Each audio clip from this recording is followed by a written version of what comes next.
Hello guys and welcome to the finals of the TEC South Asia Championship League. After 3 weeks of intense battles between 16 of the best teams in South Asia, we are left with these two teams who will today battle it out for an eternal glory to be crowned the season 1 champions. On the blue side we have Deimos for game 1, and on the red side we have Exulansis Esports. Joining me for game 1 is going to be my co-caster Red Bro. And Red Bro, man, are you excited for this best of 5 series today? Definitely, Bishi. These two teams have been the stalwart superstars of this tournament, and it is well deserving for both of them that they are now in this final. So yeah, I'm looking forward to a cracker of a series. Let's see what these teams have in store for us. Yes, and just to give you guys a bit of an information, for game 1, Katarina Bot, the star mid laner for Exulansis will not be playing, but instead it will be Loki, aka Holy Gunners, who will be playing. So you might see some switches happening with Dead Corper perhaps playing bot, or with Crow perhaps playing bot, and Holy Gunners going in the bot lane. So coming out to picks and bans, however, we do see that the Olaf gets banned out as well as the Wukong. So some focus on the video gamers champion pool along with Crow. So they're selectively choosing to ban out certain champions. Lucian ban, I'm guessing it's for Holy Gunners in the bot lane. That is one champion that he plays quite well. On the other hand, however, Red Bro, we are seeing the Ezreal, the Trundle, the Galio bans. DF loves to play these champions. They provide a lot of utility, great team fighting damage, and convincingly so banned out. Yeah, I think that, these are like staple bans against a side like DF who you really don't want to be picking these up.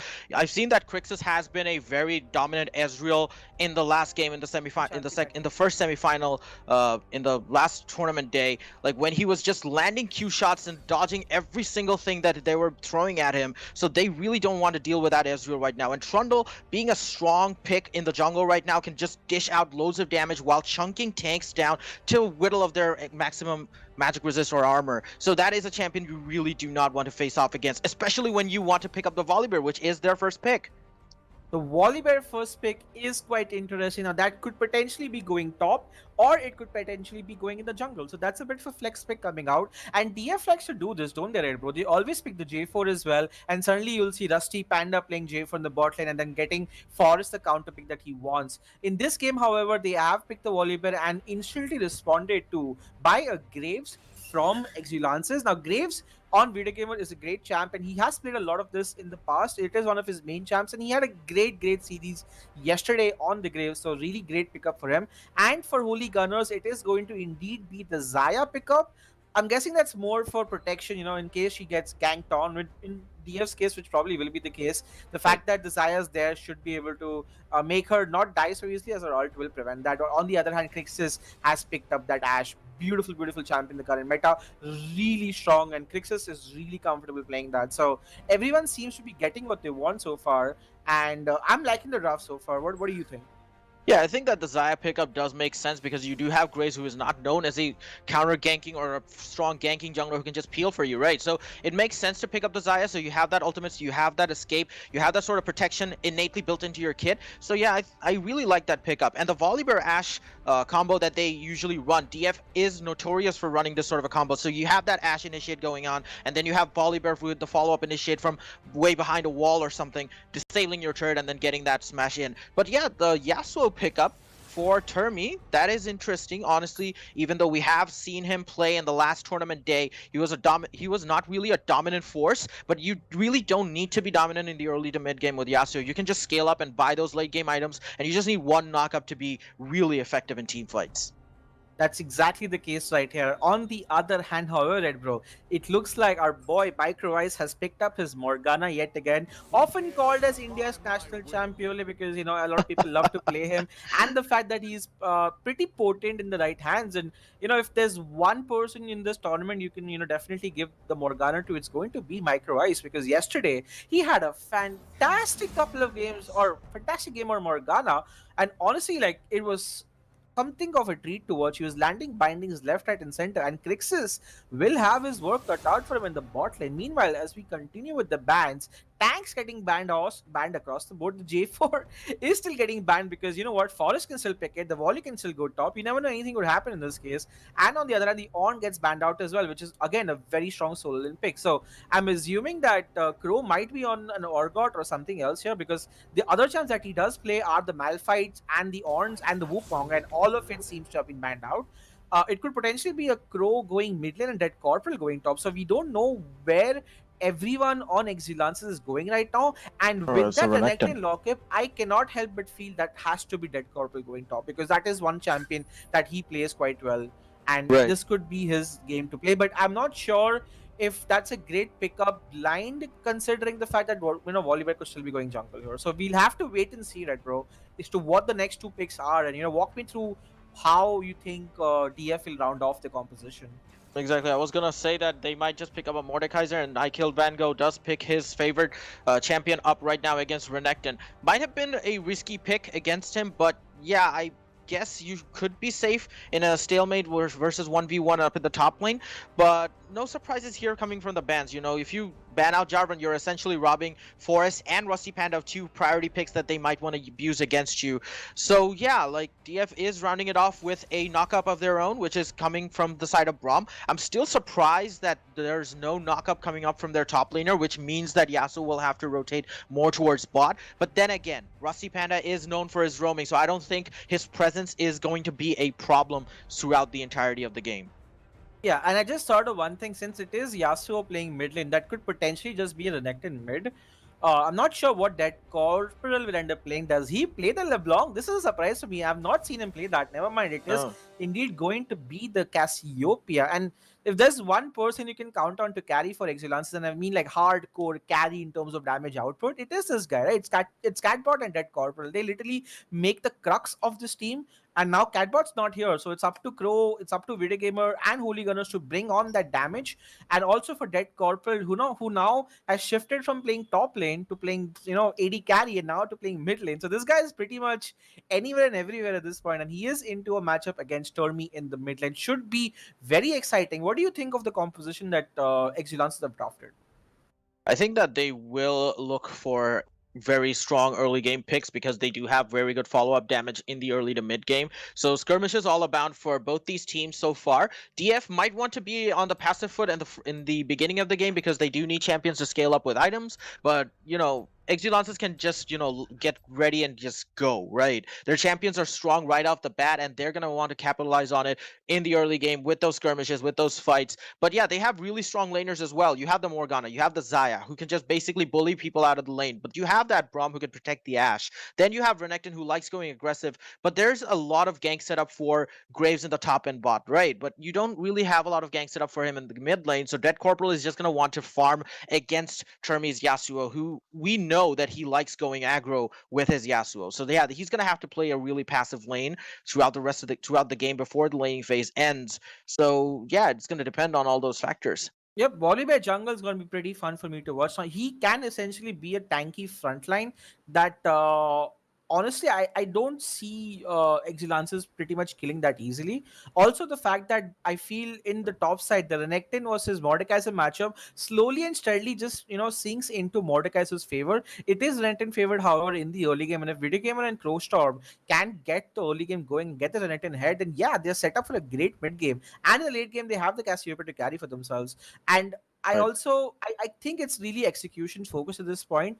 I don't think Ash Brom are going to lose any priority in the bot lane compared to the Morgana Xayah, because this is how strong Ash is in that lane. So I will definitely be looking at both the junglers and where they rotate in the early parts of the map. Where Right. Volibear chooses to gank will be pivotal, and if they can get the Yasuo ahead, or if they can get the Ash ahead, then that's a great start for them, because I feel that this is the composition that they are quite comfortable. This is a very DF sort of composition. Yeah. Mordekaiser playing top, Yasuo Termi in the mid lane. Termi will always roam when he needs to. He'll either roam in the top lane or in the bot lane. He'll get those triple kills or quadra kills, and then the game pretty much ends from there. So if Exulansis want to win this game, they will need to prevent the Termi roam, which I feel like Cassiopeia is a great champ to do it on. You can literally bully the Yasuo in the early game if you are good enough, and once you get your items, and you can keep distance, and you can essentially just try to poke him out before he can get relevant. But if Termi jumps in, he's pretty much going to die, I feel.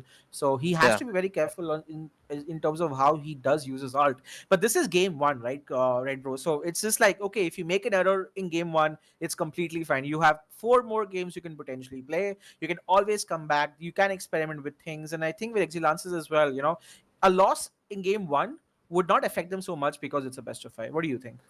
I think that the same goes for DF. Like the first loss for any of these teams, honestly, I wouldn't count any of them out, given how evenly matched these two teams are, right? So looking at the side of DF, I feel like they want to, hold this game and drag it out as long as possible. Because if you play the endurance game while you're ready in that mindset to play that endurance game, it leaves you less fatigued out of it when you actually, get out of a very long game, right? But looking at the side of Exulances, they want to end this game really, really quickly. They just want to go aggressive, blast on all guns blazing right at the get-go. So it's going to be interesting to see how these two differently paced team compositions actually fare up against each other. Yes, you're right. I would want to see really proactive action from the junglers.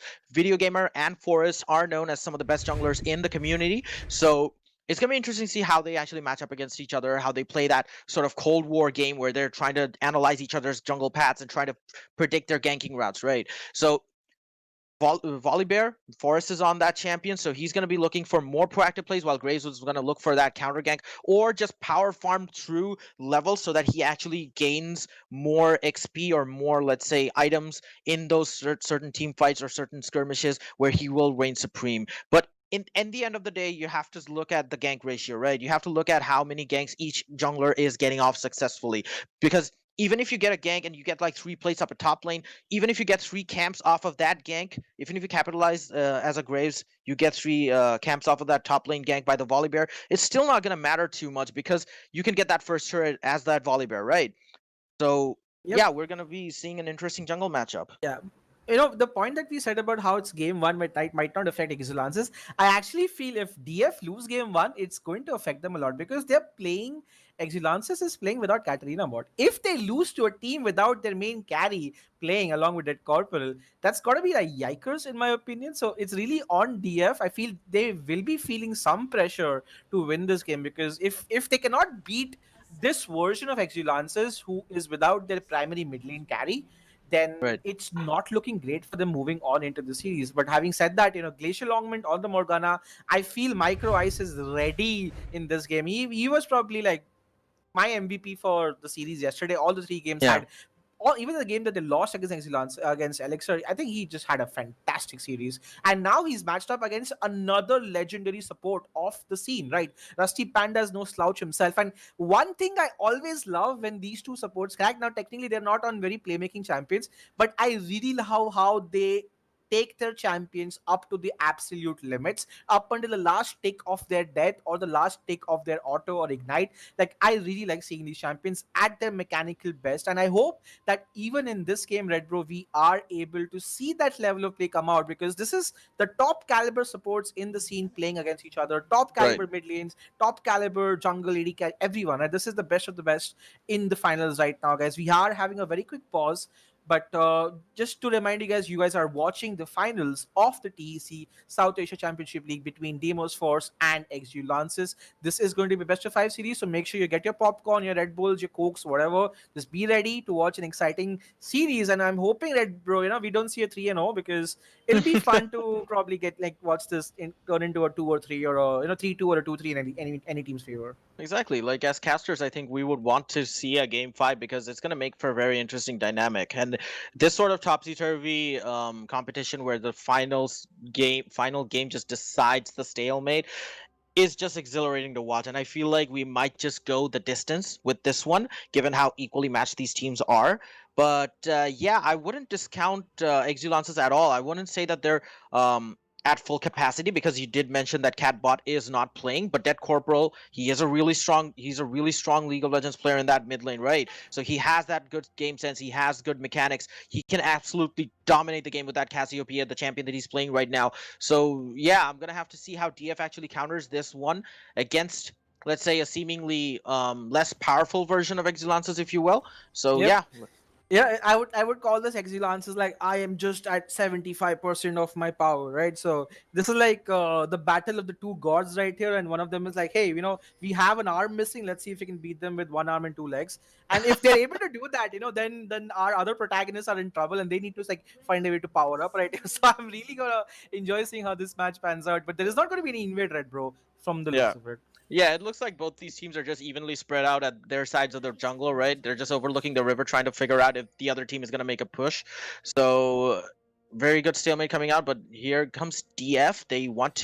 Might want to get some advanced vision out in the enemy side of the jungle. Video Gamer does spot them out. Yes, the ward does get placed down. Forest is still walking into enemy side, puts a ward near Video Gamer's red buff. He's still going to clear it out with that with that Oh, the orb right value there. proposition of that ward, of that trinket right there gets both of them. They're already winning the game, man. That's like 10 gold apiece for the jungler and the top laner. But a really smart vision denial right there. So they will not know where Graves is starting. On the other hand, there is Yep. also a ward on the red buff, which means Exulances will have a clear idea of where Volibear is starting. And it seems like it's going to be a blue start for the Volibear. And Renekton's trying to Get create some some vision on. chaos. Yeah, Yeah. he's trying to get some vision onto DF and try to see where Forest is actually starting. Does get that vision off. They do confirm that Forest is starting blue buff, same as Video Gamer. So yeah, that's gonna lend some predictability to Forest's gameplay throughout the rest of the match.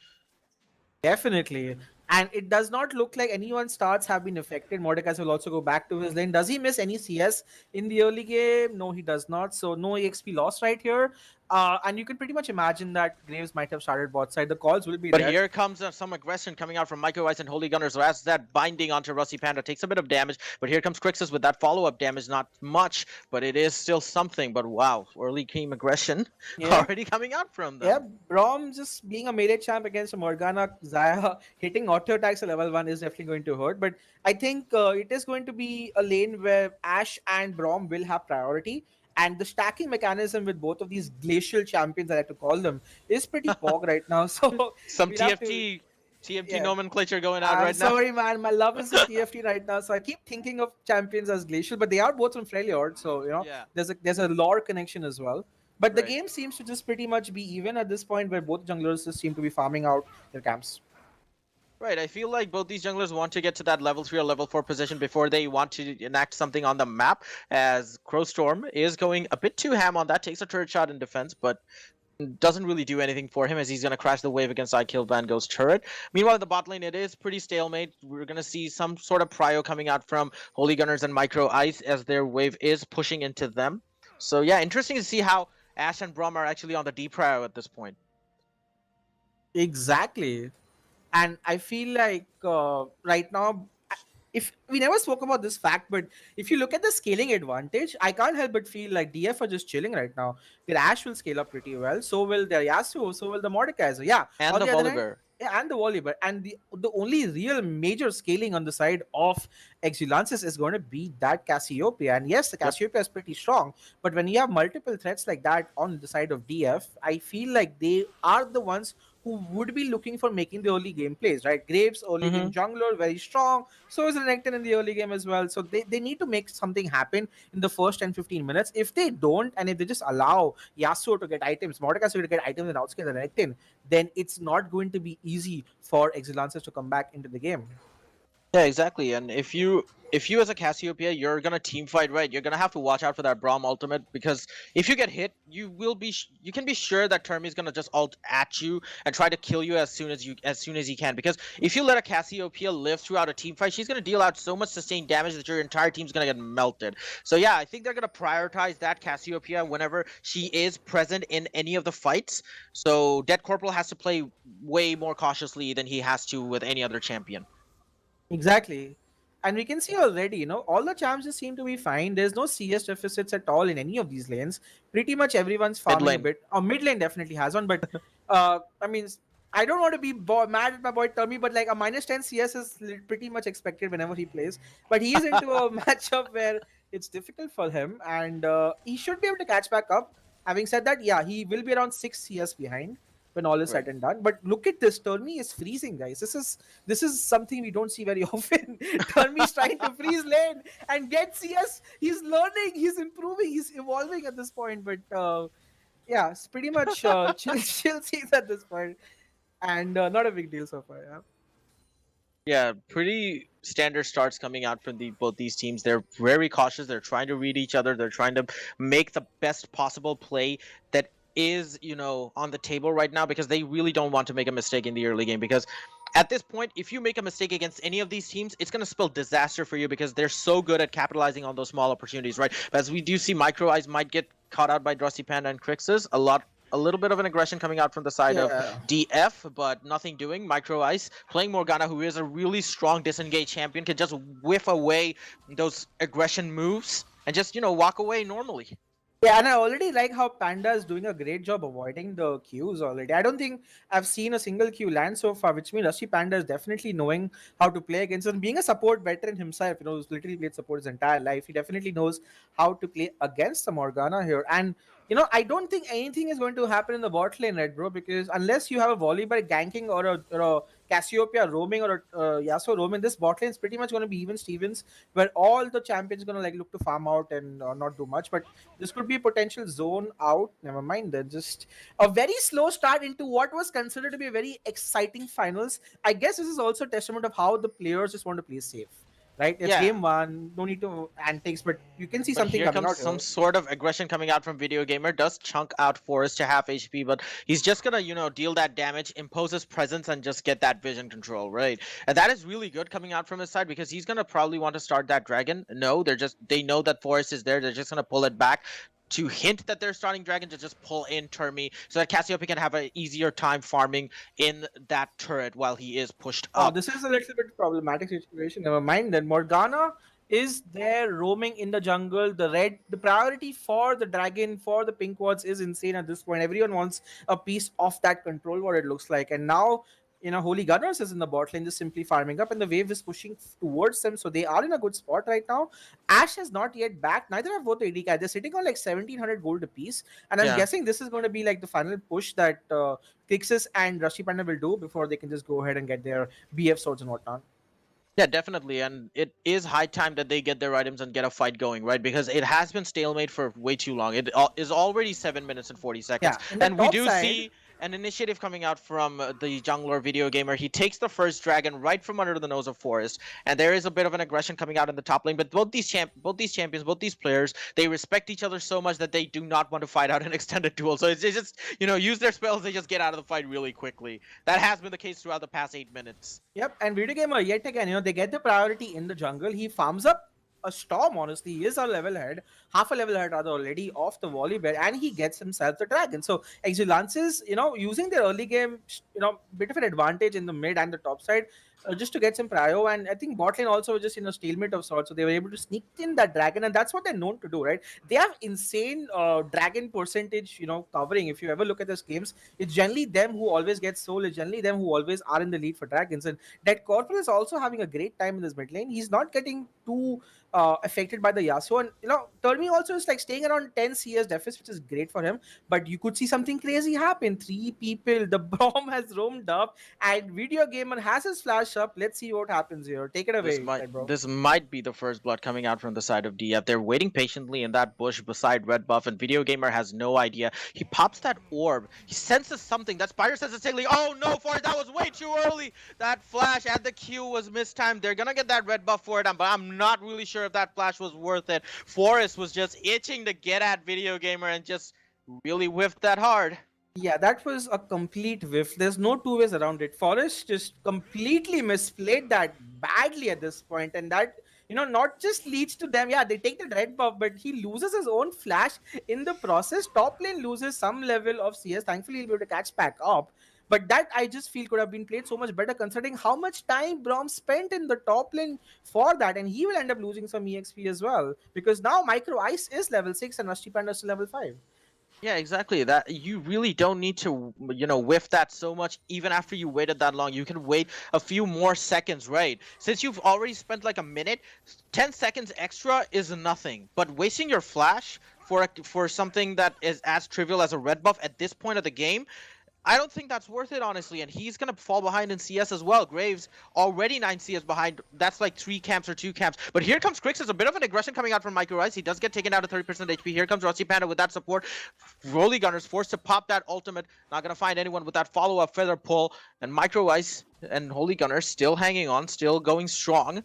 But yeah, good aggression coming out from DF. But yeah, it didn't result in a kill, honestly. Yeah, it's an end for end, But but here look at comes the this. flash coming out from Rusty Panda. Insane aggression coming out. Micro-wise forced to flash away. Holy Gunners is in a bit of trouble here. He is forced to flash away as a TP comes out from Crowstorm. He uses that ultimate. Forrest is also used forced to ult, and that first blood is picking out by Crowstorm. What an amazing ultimate. Here comes Termi. Picks up Holy Gunners. Might pick up Micro-wise. There we go. Here comes Video Gamer as well with that insane damage. Termi's now in trouble. Getting ganked by 3 members of Exulansis. He's going to go down. And what chaotic engages. Oh my goodness. A triple kill comes out for Crowstorm. That TP was seriously worth it. Yeah, and the fact that DF did not have TP of their own, the fact that they forced that fight so hard when they were a numbers disadvantage just screams a little bit of desperation. And actually, Lances just get the better of it. They get 3 kills onto Crow and right now he's in a great spot. Has finished his Blade of the Ruin King. He can easily stand up to the Mordekaiser right now in lane. And the fact that they lost all of their flashes, all 4 flashes down, has got to hurt. And Exulansis, even without Katarina bot, are doing really, really well in this early game. Yeah, that was such an amazing turn of events, honestly. After a seemingly boring game, that was such amazing action going down. And Crow, oh my goodness, here comes Dead Corporal with the flash. Video Gamer with the flash. Micro Ice with that dark binding. Rusty Panda, you are not getting out of this one alive. Promptly pays for it with his life with that vision clear. Yeah, Man. he went alone to ward and then just like paid off. And this is so bad. This is what we were expecting from this game from Exulansis with the comp that they had. And they are able to make it work. And now it's also on DF making a lot of mistakes, I have to say. They're trying to force too much when they don't have to. And Exulansis are in the perfect spot to make use of these mistakes from DF side. And now DF need to just probably calm a little bit down because Renekton with that priority with the red buff as well. Look at the damage that he's doing. My goodness. Yeah, just one rotation and that's just below half HP. I killed Van Gogh is in serious trouble right now.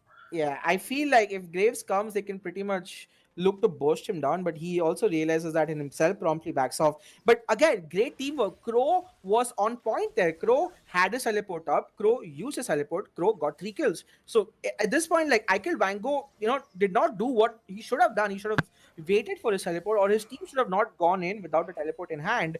And the fact that Crow was able to capitalize is huge for Exulansis because now they get 3 kills and they have a 3,000 or nearly a 2,000 goal lead in the early game.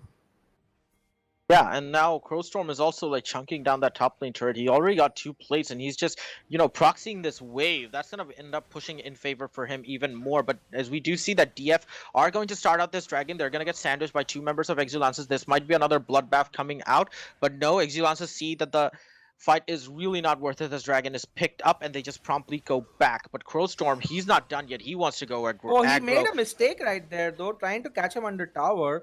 Meanwhile, Kranko started to hit his bindings right now at the right place at the right time. So the Panda is going to be in trouble because he's also getting really behind in EXP. He's nearly a level and a half behind. And the mid lane as well. It's just been so hard. Hermie goes in with that Blaze Storm. Dead Corporal might be in trouble as Forrest slams onto him and oh my lord! Did you see? Did he block? Did he like dodge the Cassiopeia ulti with that maneuver right here? Let me just go in the replay and just have a quick look at that. But that was really well played by Termi. Knows that there is no flash on the Cassiopeia.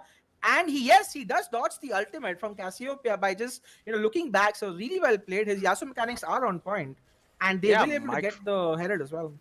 Really good micro coming out from Termi does win that fight because of it. Because if he was stunned, he might have picked up a way too much damage than he would have sustained in that fight. But Yeah, that was really good micro play, but really good initiate but with Forest as well. But here comes Video Gamer focusing on the bot lane. Rusty Panda might be in trouble, but the binding misses from Microwise nothing Oh, doing beautiful. already. That's a lot of damage coming out for him. I killed Van Gogh with that teleport. He just teleport in. Right now he pulls in Holy Gunners into the Shadow Realm. He's gonna want to whittle him down as quickly as possible as Crixus is in trouble. Dueling two members of Exulansis. Microwise with that clutch. Stopwatch with the flash Q comes out from I killed Van Gogh. Meanwhile in the top lane, Forest has to be really careful on Crowstorm. He uses that storm to kill Crowstorm.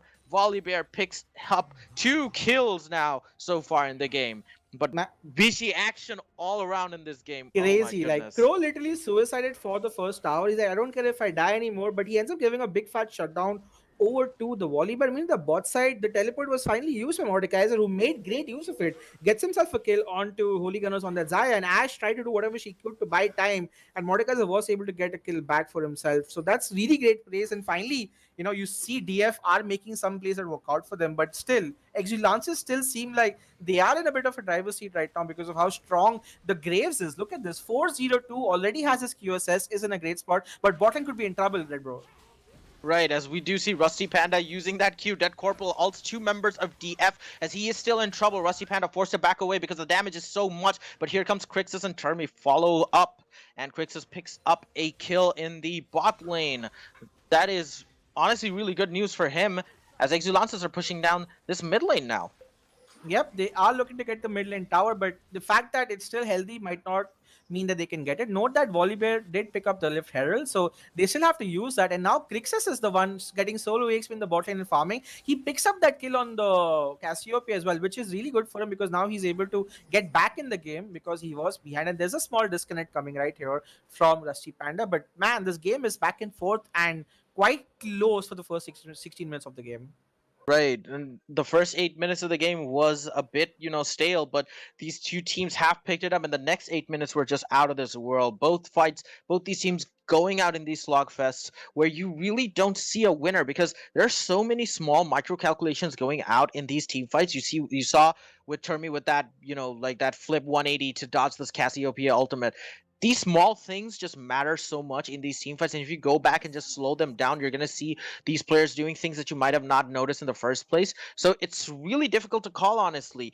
Even at this point, even though they have that 1.8k gold lead, Exulansis, I'm still not going to call a game right now, even though they have like one turret up. It's still one dragon apiece and still neck and neck in terms of kills. They have power distribution evenly spread out across all their champions. So yeah, it's really, really stalemate at this point. Yep, and I really have to commend how well Video Gamer has played this game. He's, you don't see him a lot, but he's been able to get the drakes, he's able to get the kills when it mattered, and he is really far ahead in the game himself, but in terms of kills that he have. But now that the fact Forrest has picked up a couple of kills, surprisingly enough, he's back in the game and he's a level ahead. So for how well Video Gamer played, right? The fact that the Yeah. shutdown went over to the Volibear, he got a couple of kills, he got the Herald, he's doing really well in terms of EXP, means that he's actually ahead of gold. Like he's actually like even Stevens rather at this point. The biggest gap in gold is actually going to be in the top side where there's a 2000 goal lead for the Renekton over the Mordecai. So the Mordekaiser did get a couple of kills, which has sort of brought him back in the game, but he's still not that far ahead. And that's essentially the entire goal lead of Exulansis. The whole top lane 2000 goal lead is what it exists, and Renekton being in a great spot in the early game is exactly what you want for an early game champion, because now you can fight for the next dragon, you can fight for potentially the next objectives as well. And if they can make this Renekton work, and if he can jump on the Ash, he can kill her, which he definitely can with the build that he's going, then he's done his job, honestly. Then Cassiopeia can just filter out the rest as well. So I'm really happy to see how well Crow is playing this game, and both the top laners have impacted the map as and when it was required. And now with Herald being up, I feel they should use it in the mid lane to break down the mid lane tower. And we do see that Volibear is in the mid lane. He's going for his Raptors. They have spotted out Zaya right there, Red Bro. But because Cassiopeia is now dead, has no cleanse, this could be a perfect opportunity for them to just try to get a lot of damage in the mid lane by using the Rift Herald. I think that Crixus would want to, capitalize on the bot lane's low HP as well. He has minions pushing in. to that turret. So he might just, want to go for that, even because they did spot out Micro Ice and Holy Gunners in mid lane, right? So that does give him a few seconds of time to actually lay down a few auto attacks onto the bot lane turret so that it falls naturally to minions. So yeah, that might be the case with them, so that they get the first turret of the game. But yeah, as you said, that Rift Herald is down, and we're gonna see a lot of proactive plays coming out for that. Volley Bear is in the mid lane, so he might just use it to create more pressure in the mid lane, so that Crixus is, more freer to actually take down that bot side turret. Indeed. So it does look like there is going to be a small disconnect from the top laner as well as the support guys. We're going to take a very, very quick break. Do not go anywhere. This is game one of the finals. And the moment I said that, they reconnect back. So, I should do this like the moment they always pause, right, bro? Because every time I say that, the game seems to find a way to resume itself. So let's see if they will connect back very, very soon. Rusty Panda has. And the Yasuo also, he's gotten his Phantom Dancer at this point. He is one completed item with his boots, double Doran's ring for Doran's blade for the lifesteal. So Termi is also in a great spot. He's not that behind on CS. In fact, the one who has not been able to CS because of how much they got focused is the Ashe. And even despite of that, the Ashe has been able to just keep up even in terms of gold. Like it's so dead even. Like the gold difference is literally like 50 to 20 gold, which is nothing at this point. So it's a testament to how close this game is, except for Yeah. the top diff at this point. Dragon a piece, 7 kills a piece, only the one turret advantage going over, but that might also be negated pretty soon because of how empty the bot lane is, and Crixus could potentially just get the bot lane tower, which will be great for him because then he will get the gold for himself. And I think the resume has been called, guys. So we are resuming very, very quickly. The game will start. Let's see who's gonna make it out.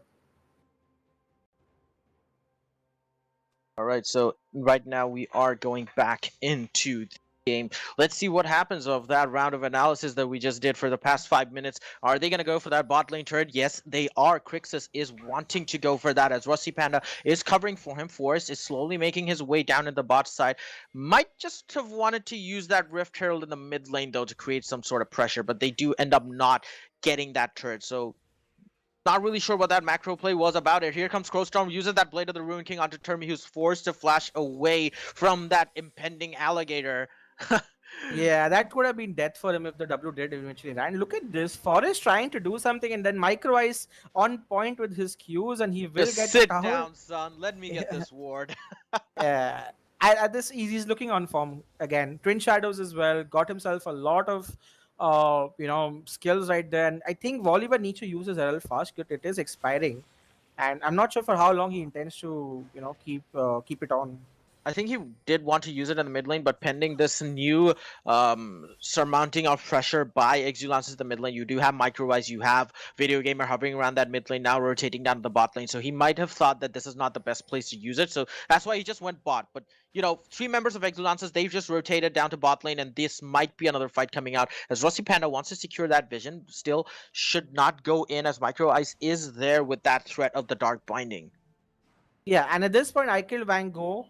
Uh, does not have enough items to go back and do anything, and he does not have teleport, so he just has to walk towards a dragon because you can pretty much bet another dragon fight's about to happen, and there is no flash on the Yasuo or the three no flashes on the top side of the map for DF, and that's gonna hurt because everyone on Exulances has flashes, right? So this is where the advantage will start creeping in for Exulances, and now Crix is in trouble yet again. There's nobody here. 1v3 happening. What is he He gonna do? might He's gonna go for that three-man turret dive defense right now, but that's really not gonna do anything for him. Two ultimates burned down from Holy Ghost and Video Gamer, though. That's gonna be worth it for DF if they want to contest this Dragon 4v5, but they do use that Rift Herald in the mid lane, signaling that sort of new pressure down in the bot lane as a safe way to get that Herald down and get like one charge onto the mid lane. Are they gonna get a second charge onto the mid lane? I guess so.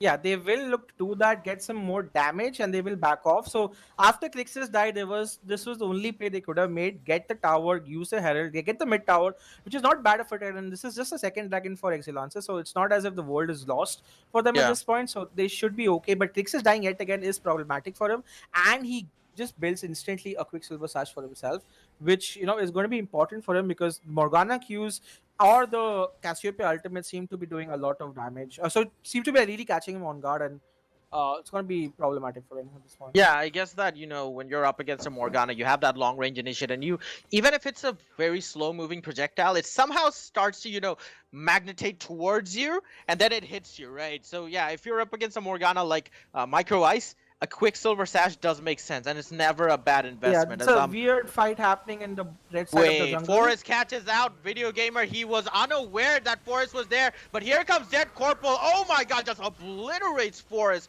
Termi wanted to go in and Oh do my something, but he lord! gets caught out. That ultimate onto Dead Corporal. Is he gonna get it? He is! Quixis picks up that kill, but it was all Termi in that fight as Crowstorm is dealing a lot of damage, gets that double kill onto him as Video Gamer is pulled into the Shadow Realm and quickly gets out with that Quicksilver Sash, and I Kill Van Gogh can just stare and watch as two of his potential kills just run away.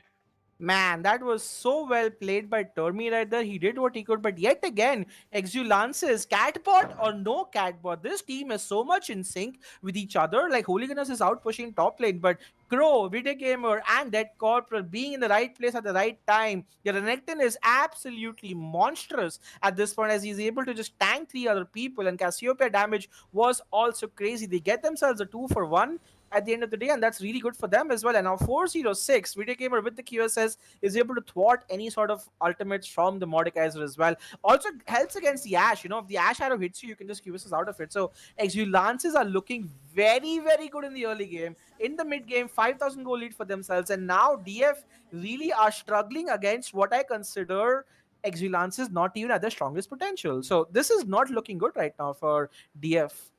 Yeah, three Quicksilver Sashes coming out from the side of Exulances. They really want to negate that Mordekaiser and Ashe ultimate that they have going on for them. So it kind of takes away a lot of the effectiveness of Deimos Force's composition. This one single item on three members of Exulances. So yeah, if you're up against a team like that, you really cannot afford to use your ultimate as an initiation tool, and you have to wait out that Quicksilver Sash, which does rob you of that opportunity. Use that sort of power spike, to use that sort of innate build power in your kit to actually fight in a handicap position, right? So yeah, for DF, I think that things are slowly starting to go south as they are down two towers to one, and they're down by 3 kills while Crowstorm is at 512, and you have Video Gamer at 406. He has an amazing 10 kills out of 11 kill participation, and yeah, even though we didn't see Dead Corporal popping off as much as we wanted him to, he's still doing a lot of consistent damage in these team fights. And the longer he stays in there, ladies and gentlemen, he's going to deal even more. Termi, he wants to go in, but without that follow-up for Braum, he's never going to get that third Q off, and he's just going to be a sitting duck while the immense amount of CC from coming out from Exulances onto the Yasuo is just going to slowly burst him down. I mean, slowly whittle him down in a fight as it goes down. So yeah, DF are really on the back foot right now, but yeah, let's see how this game goes on. Yeah, and most of these fights we have to consider was started off by Exulances by them finding the right catch or them getting the numbers advantage onto DF every time in the bot lane as well, jumping onto the Ashe in the red side jungle as well. Wally sort of baits himself thinking there's only Graves, but surprise, there is everyone else as well. And when the ensuing team fight just to numbers advantage. So DF have never had a proper team fight where they are the ones who be able to initiate with either a catch from Ashe or a Braum ult or a Braum Q right there. So it's really difficult for them, and Exulancers definitely have the number in this game, and it's looking like they want to now go for the Baron, at least get vision around Baron. That seems to be the next call. And with the carries of DF not being as strong as they would like, right? There's only a Phantom Dancer and a Blade of the Ruin King at this point, not even two completed items because, he had to make a pitch stop to get a QSS. So Ashe had to also be a bit behind. So they're all like struggling in this department. And now with power spikes coming, the QSS is coming, Mordekaiser is rendered effectively useless. His ult is just literally a way to, use Figure the the QSS QSS. yeah. So more like, hey, I'm gonna QSS an Renekton so that you can go stun him later, right? Like I'm gonna alter. It's like a bait at this point, and the only person who has not gotten it, which I think is a great option, is going to be the Dead Corporal, Cassiopeia. but Meanwhile, a here fight happening. comes DF wanting to initiate, but Holy Gunners flashes that mastery and uses that ult to dodge two initiation Yeah, spells as such a Micro great Ice. pick, isn't that? The Yeah. Xayah pickup has honestly been amazing because of how much time he's able to simply just dodge using his ult. That's the Ashe arrow that he's shot like maybe thrice in this game already. And yeah, it's an ult for ult, I get it, but it's still important because that initial catch never gets made. And now the mid lane tower is the one going down. But meanwhile, But here comes Video Gamer in that blue side jungle. He manages to steal away. Braum ultimate misses him just by a centimeter, and Termi cannot go in. Even if he did, there were 4 members of Exulansis waiting for that pounce down. So yeah, I guess Video Gamer worth it. Gets that blue buff. But as Video we Gamer see, is just so far wow. ahead right now. Okay, Yep. they're actually starting a Baron. Yep, do get spotted out right there. I'm not sure if they will actually do it. It's more of a bait to get them to see this, and yeah, they'll take their head and back off.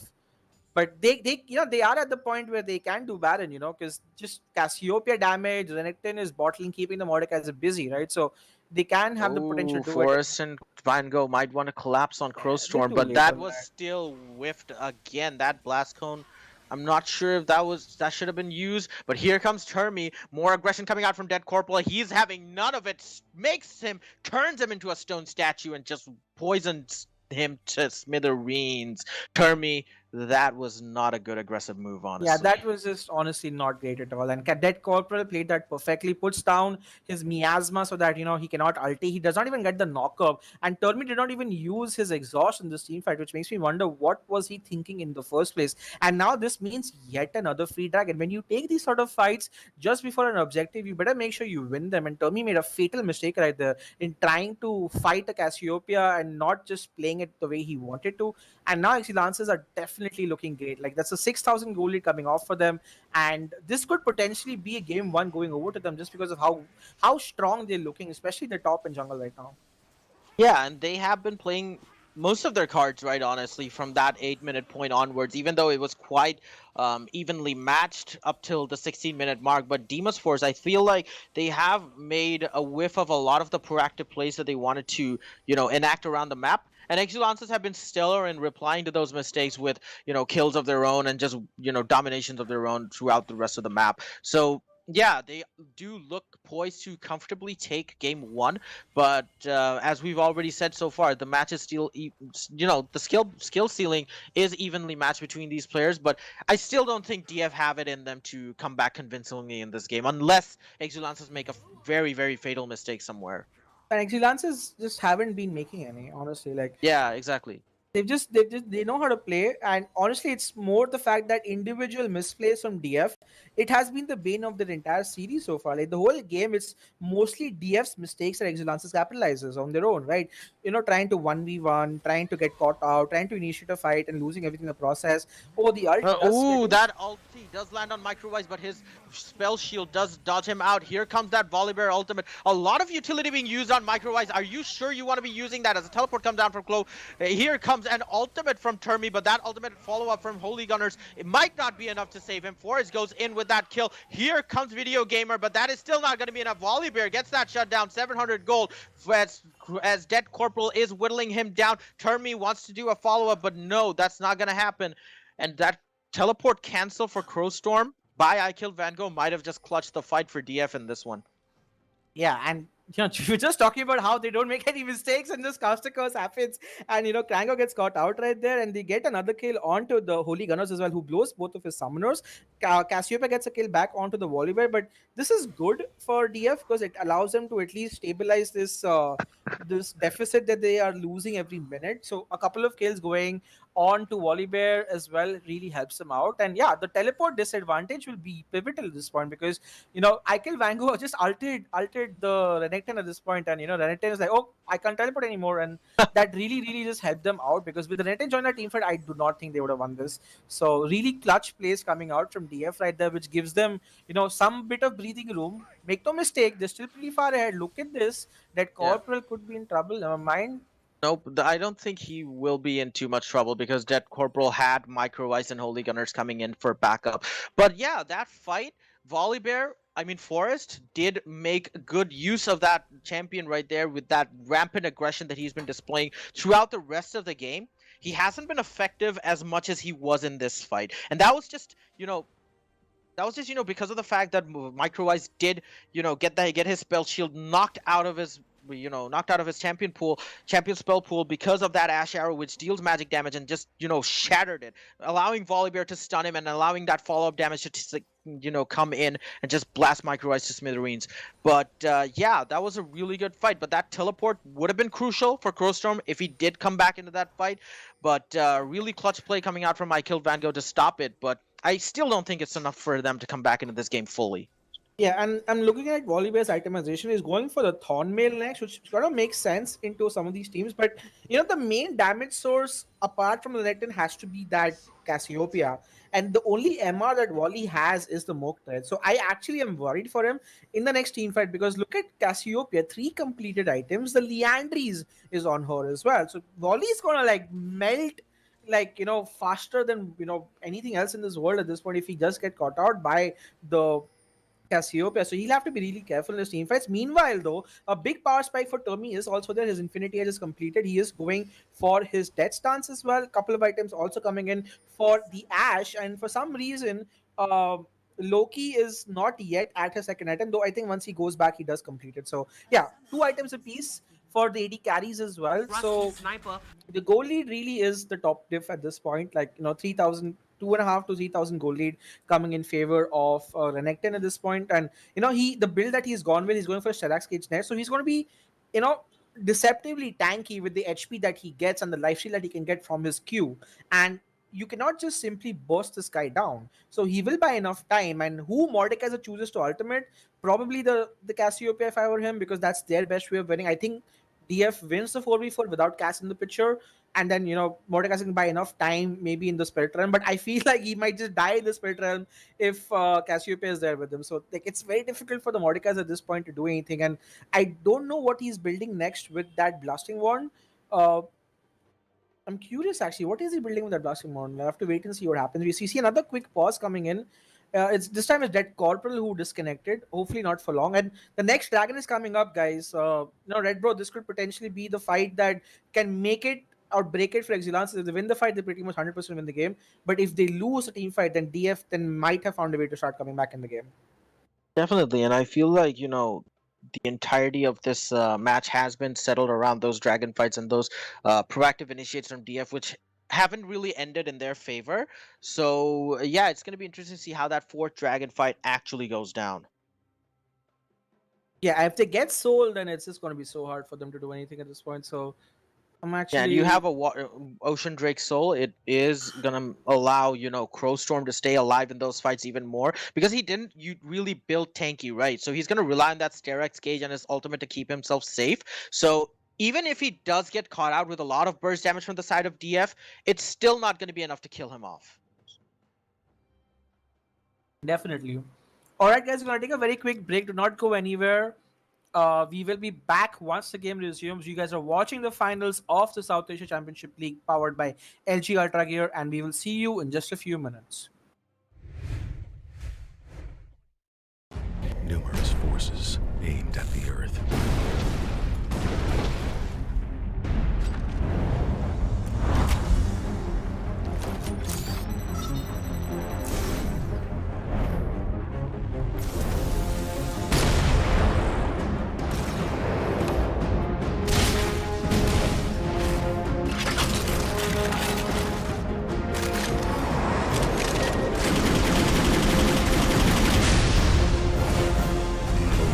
And injustice.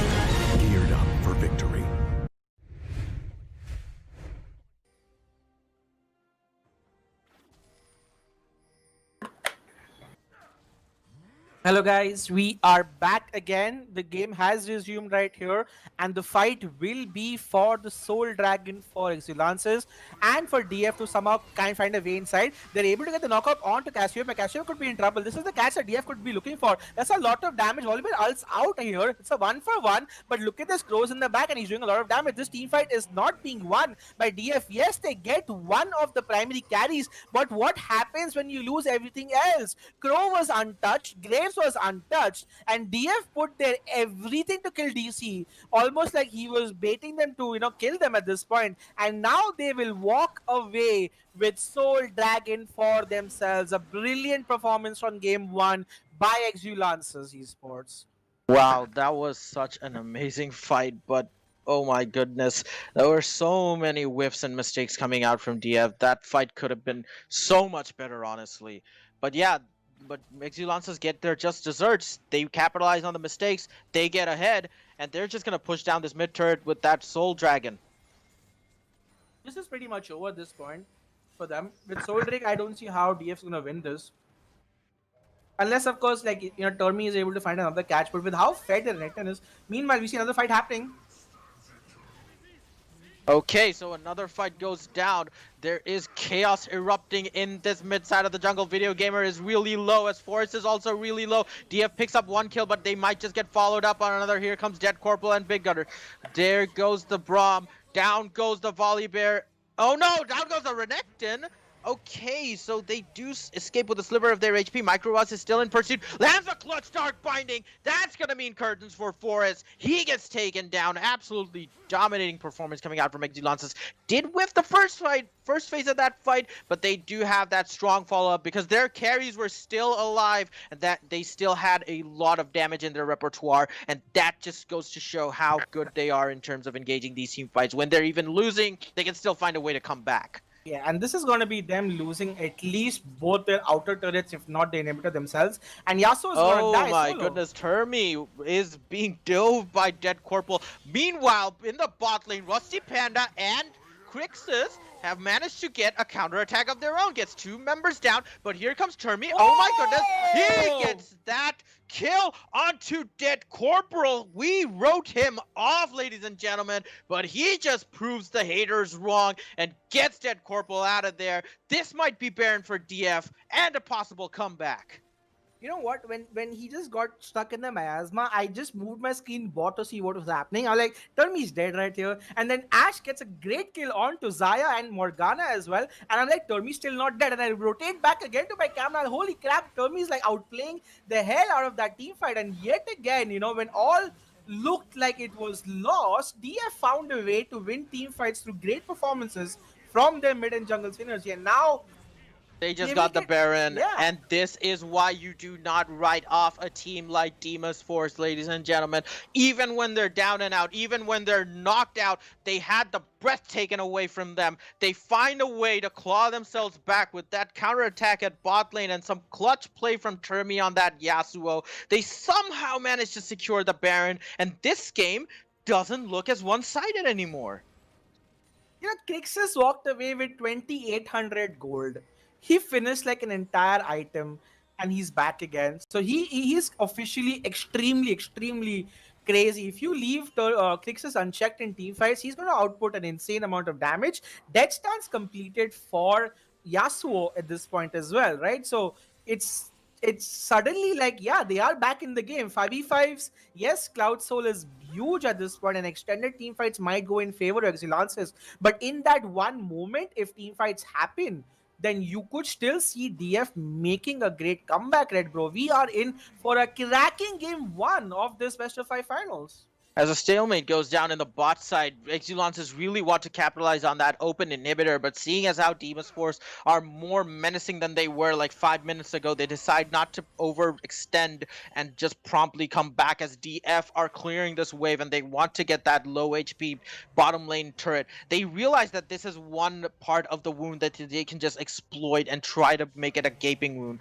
But yeah, wow, the sheer amount of audacity in terms of the plays coming out from DF, even when they're behind. They're just, pushing, and they look like the more dominant side now, Yeah. given how they're pushing out in the bot lane. But here comes Micro Ice, spots out Forest. Rusty Panda, he does take a lot of damage. And here we see the Glacial Champions coming into effect. I mistake Braum for Volibear.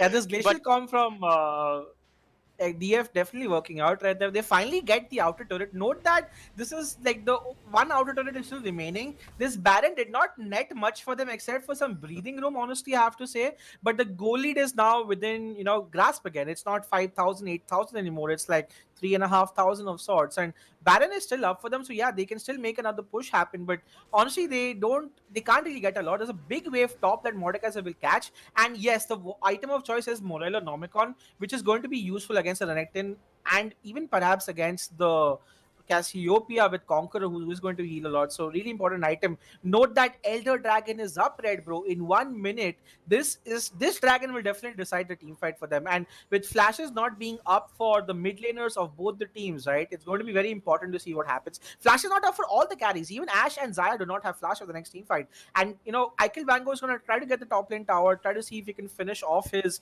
Moral Omnicom before the team fight. He honestly has enough gold to do that. Yes, he's going to just go back and do it. But look at this. Exulansis are ready for them. Exulansis are setting up all the required traps in that red side map. Look at how many wards they've set for themselves. yeah, it's a far cry. It's a far cry to what we've been used to seeing with Rusty Panda on support. He's been the one who usually spams wards in the enemy's jungle, but he finds himself on the back foot as his jungle is the one that's warded. He desperately tries to get that ward out of the banana bush as he might get caught out by Cold Storm. Oh no! Both these champions just tried to stare each other down in that bush and just go away as Elder Dragon is on. I think they can burst it, Red Bro. I think they can just burst it down, which is what they're doing. Yeah, Exulansis are in a better position to contest for this dragon as Rusty Panda is actually caught out with the Dark Binding. The dragon is going down really more. Here comes Volibear, but he does not get that steal out. Gets bursted down by 4 members of Exulansis. Here goes Video Gamer. Goes ham onto 2 members of DF, but here comes Hermie and that back ice. Micro Ice might be in trouble, but that exhaust goes down. The Elder Drake is too strong for him to handle. Video Gamer is still alive, even though he jumped in, shuts down. Crick says, I killed Van Gogh, is just gonna get slowly taken down as the last shout from that Elder Drake signals the end of Game 1 as Exulansis, even though they whiffed the last fight, might have given DF a second win, they still managed to hold the reins and control this amazing cracker of a Game 1, and they're just gonna steamroll it down mid lane to secure the first game of the final series. And Exulances are like, who needs Katarina bot when we got Holy and DC playing in this game and still winning against DF? The Elder Drake was really pivotal. It allowed them to win the last team fight. It was just that extra edge that their team comp needed. Brilliant performances on the top and jungle specifically. Great game by Crowstorm and Video Gamer on the Renekton and Graves, and they will convincingly take Game 1 in this best of 5 series. A lot of damage. Ashe was the highest damage on the team right here. Let's see what will happen for Game 2. Do not go anywhere. We'll be back with Game 2 of this final series very, very, very shortly, and gonna be really fun for us. See you in a bit. Numerous forces aimed at the Earth.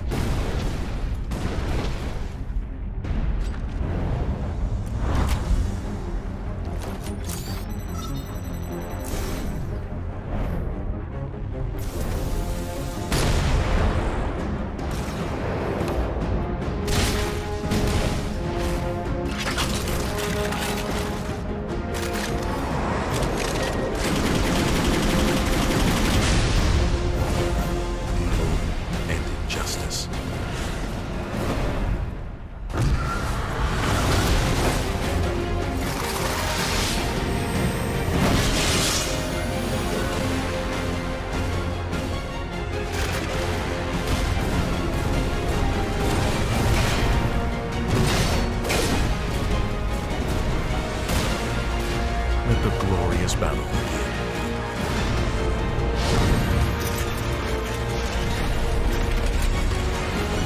Geared up for victory. LG UltraGear Gaming Monitor.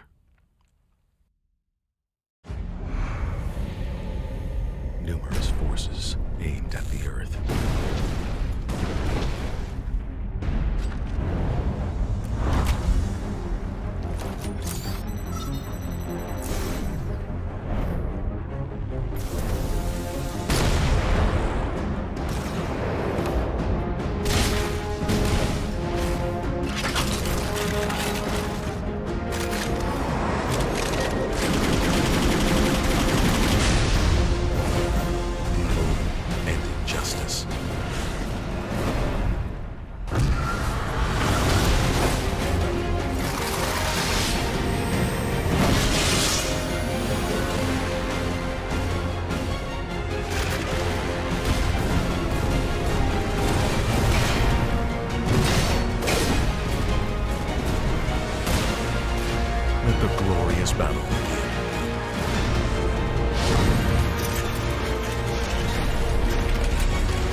LG UltraGear gaming monitor.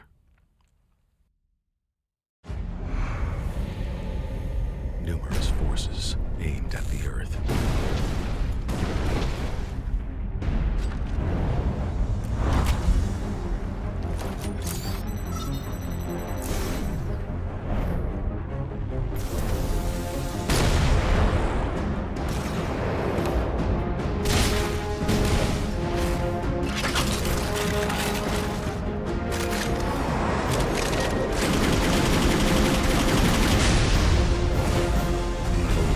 And injustice.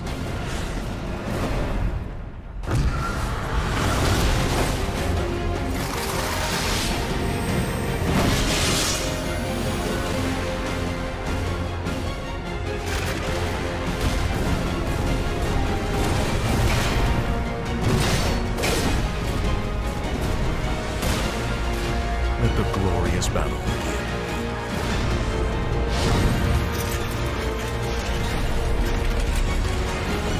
Geared up for victory. LG UltraGear gaming monitor.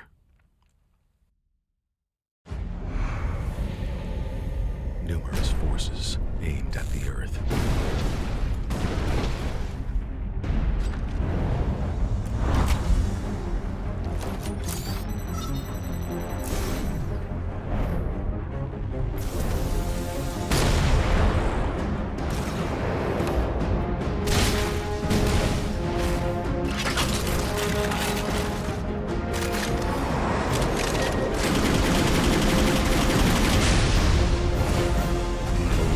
And injustice.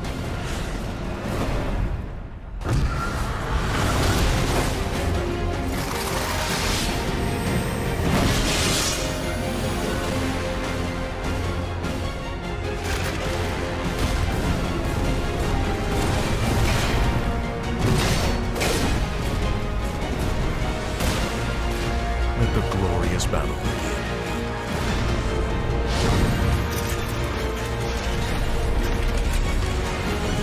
Geared up for victory. LG UltraGear gaming monitor.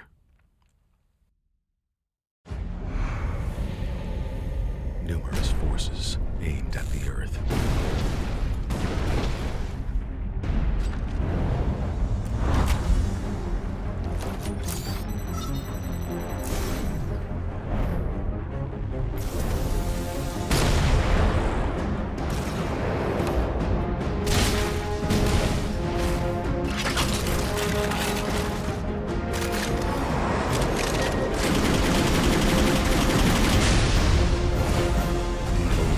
And injustice.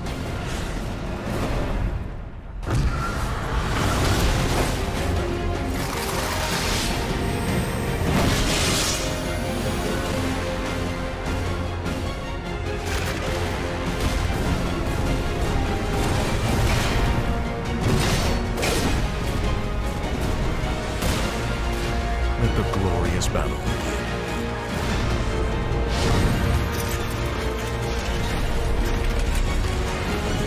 Geared up for victory. LG UltraGear gaming monitor.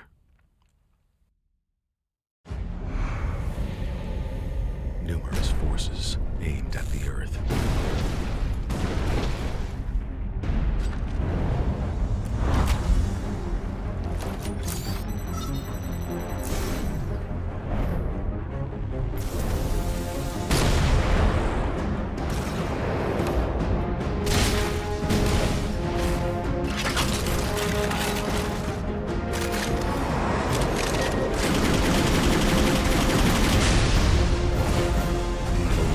And injustice.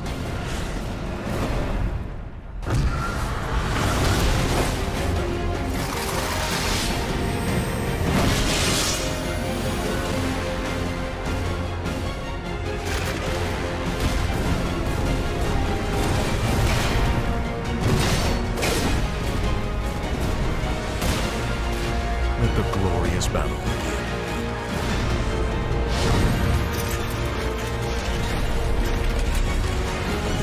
Geared up for victory. LG UltraGear gaming monitor.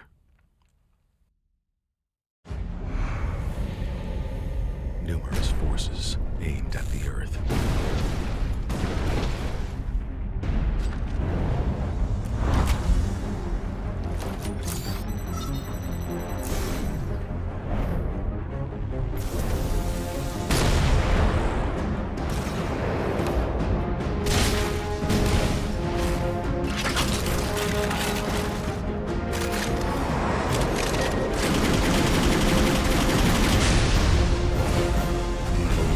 And injustice.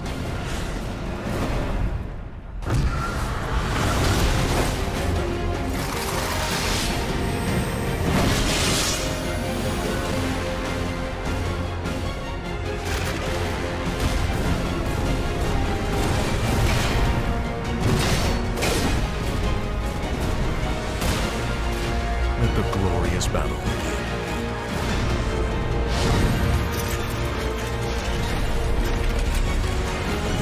Geared up for victory. LG UltraGear Gaming Monitor.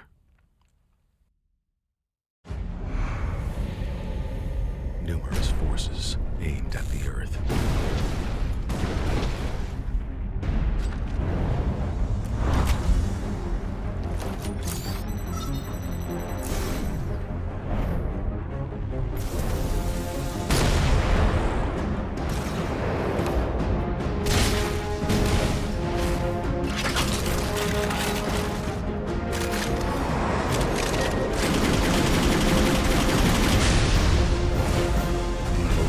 And injustice.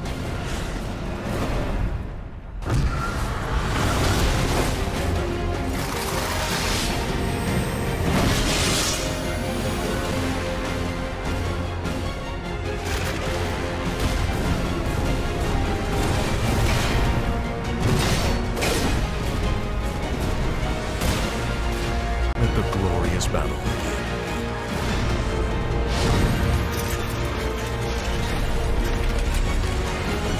Geared up for victory. LG UltraGear Gaming Monitor.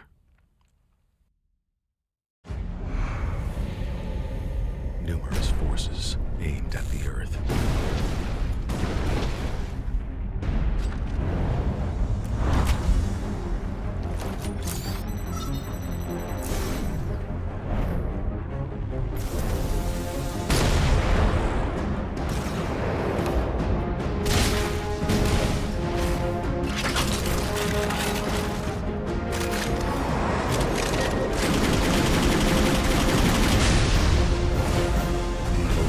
And injustice.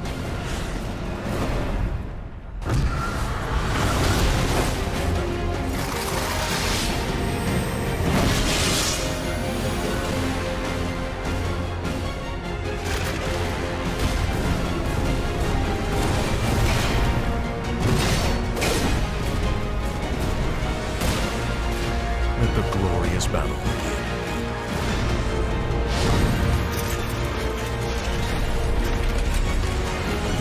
Geared up for victory. LG UltraGear Gaming Monitor.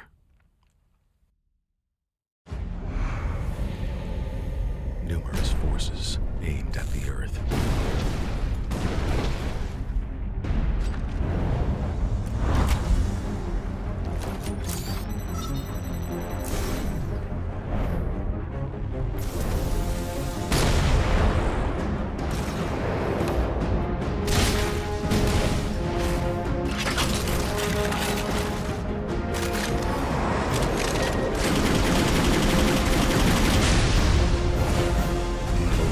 And injustice.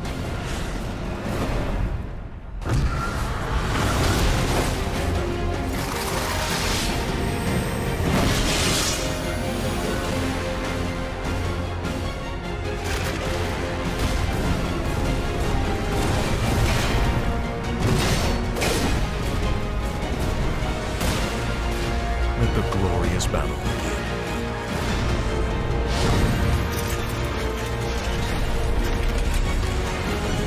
Geared up for victory. LG UltraGear Gaming Monitor.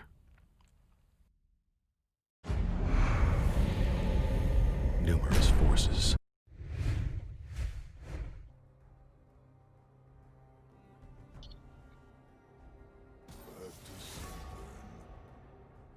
Okay, ladies and gentlemen, welcome back to TEC South Asia Championship League powered by LG UltraGear. This is the grand finals, Exulansis versus Deimos Force.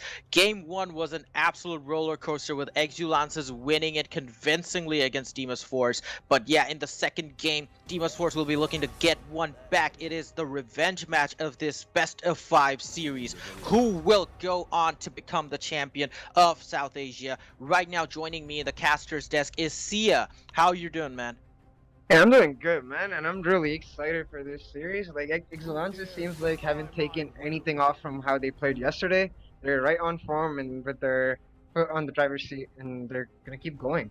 What do you think about these bands? Like, the Jarvan band coming out last is really interesting. I get the Ezreal and the Galio band and the Trundle and Grace, but the Jarvan band Yeah. is really interesting to me. I think that Exulansis really want to take it away from Forest and Rusty Panda, who can flex that pick, because they did see in yesterday's series that Rusty Panda did pick up that Jarvan 4 against DF Rio, and he was just absolutely stomping everyone across the map. So yeah, you take away a versatile champion that both these teams can, both the players in the other team can just flex. It gives you a lot more predictability in terms of what the other team's gonna, choose. So I think that's a good, decent ban coming out from the side of Exulansis.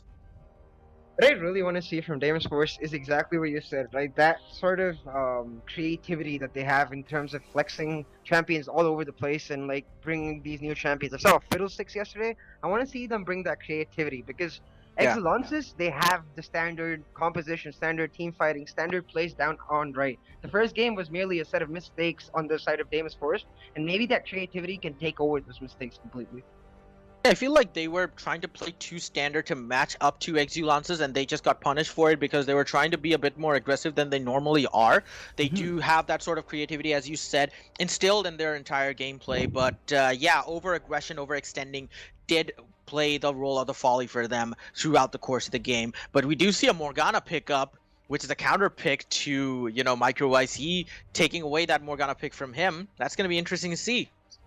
Yeah, and I love to see that Exelance is taking that Varus. Like, Varus seems to have been highly, like, deprioritized in these series recently, even though he's a really strong champion.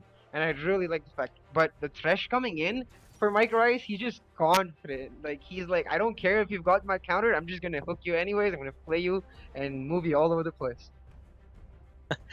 And yeah, what do you think about the Olaf pick? We haven't really seen him too much in this tournament, even though he has been a staple pick in Season 10 throughout the mid-season, right?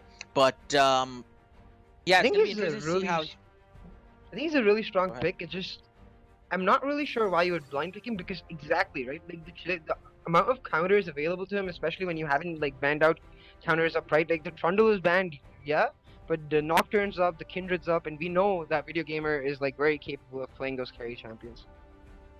Right, so we did see like Crixus be a beast on Ashe in the last game. What do you think is gonna be the ADC pickup for him in this one? I'm hoping to see him on something with a little less utility and a little more damage. I saw his Misfortune yesterday, and that was really, really nice. I think they need to sort of put more like attention towards him so that he can get the goal he needs and he can get the advantage he needs in the bot lane. Because Dead Corporal, if he's not playing the bot lane, or even Holy Gunners and Micro Ice, they are really good if they get going. But if they're shut down like Elixir did in game 1 of yesterday, they can be a real problem for Exelances. Right, and I'm interested to see how that Nocturne actually plays into the whole team composition of Exulansis as they have it right now, which looks to be a more pick-oriented comp. Like, you have Varus, you have Thresh. Both of these champions really want to initiate with that single CC spell, even though Varus has it on an ultimate and it does spread out to other people in the process. But still, like, both of these champions, they really just want to get a pick and just burst them down really quickly. And with that Nocturne, is it a champion that really just punishes people for being out of position? How do you think that complements the Varus and the Thresh?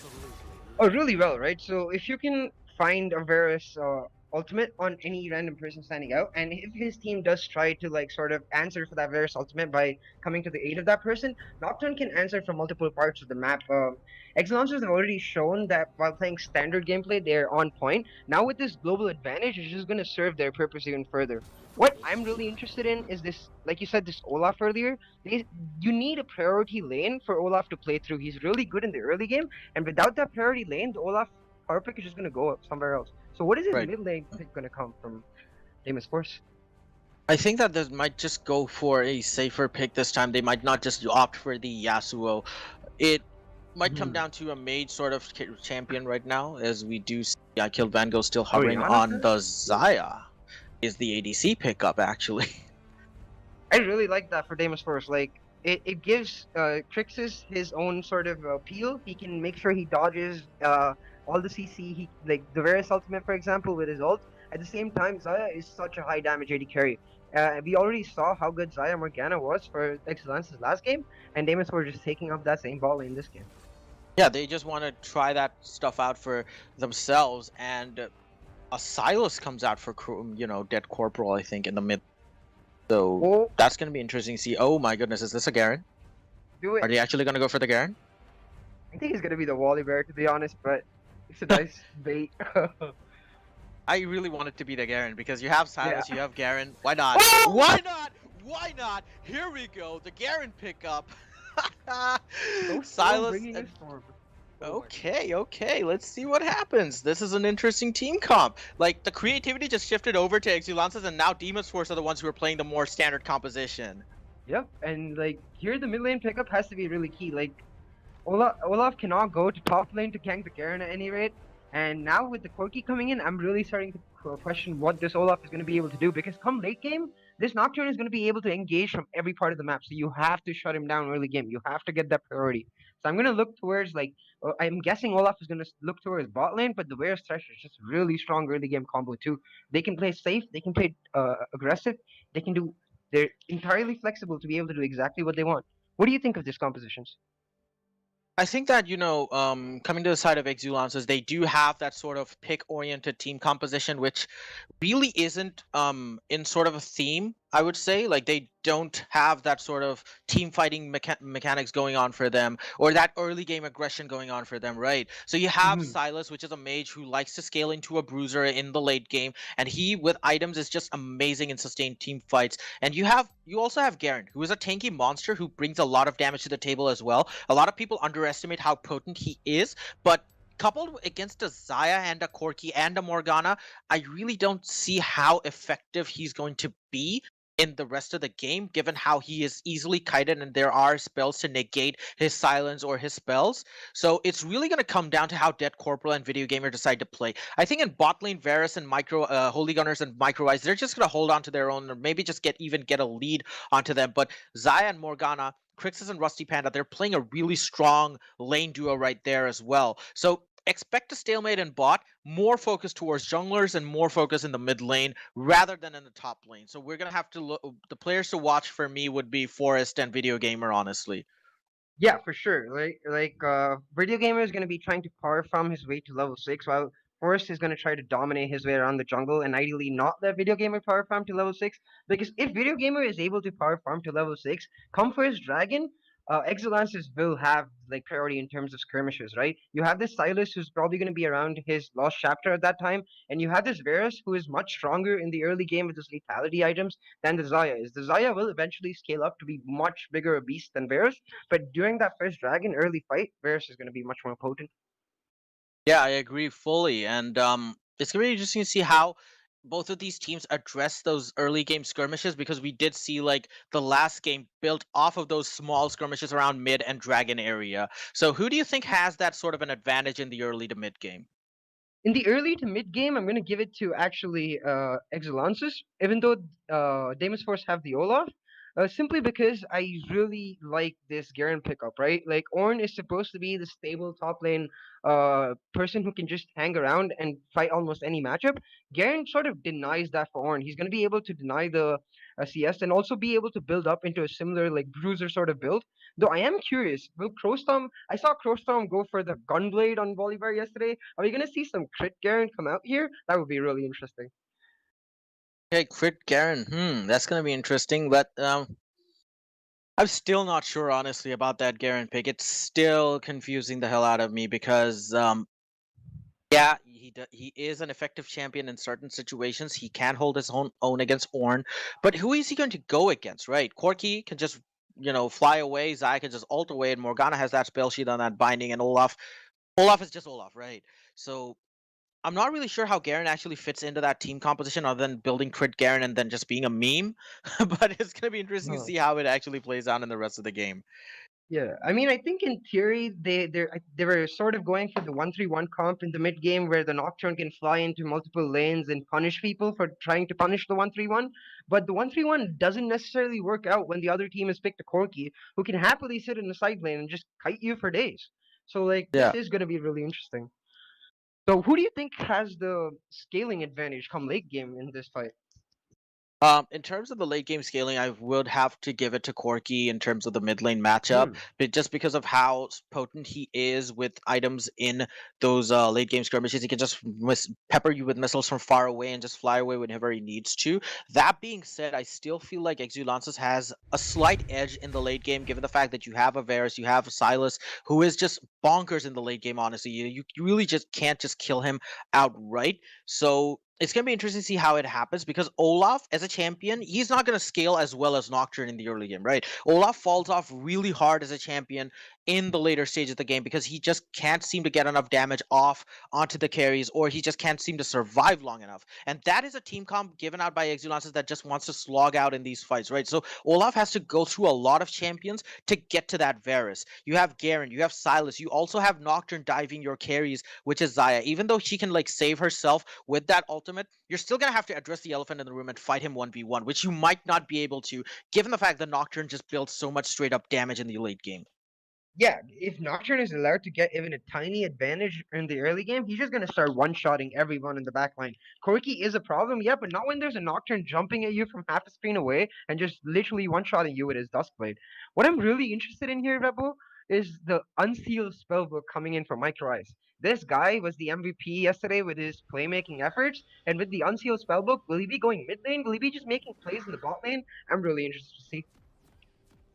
Yeah, as we do get into the game, remember, ladies and gentlemen, this is game 2 of the best of 5 series of the grand final of the TUC South Asia League of Legends Championship Tournament, and we are in for a cracker of a series. Game 2 commences now, as we do see Exulansis and DF spreading themselves out onto the map. DF might want to go for an early invade. They do have that Morgana level 1 binding. Let's see what happens. Ooh. They're all grouping up. I like this. They're just waiting for someone from Exulansis to just step up, and now they're gonna start moving.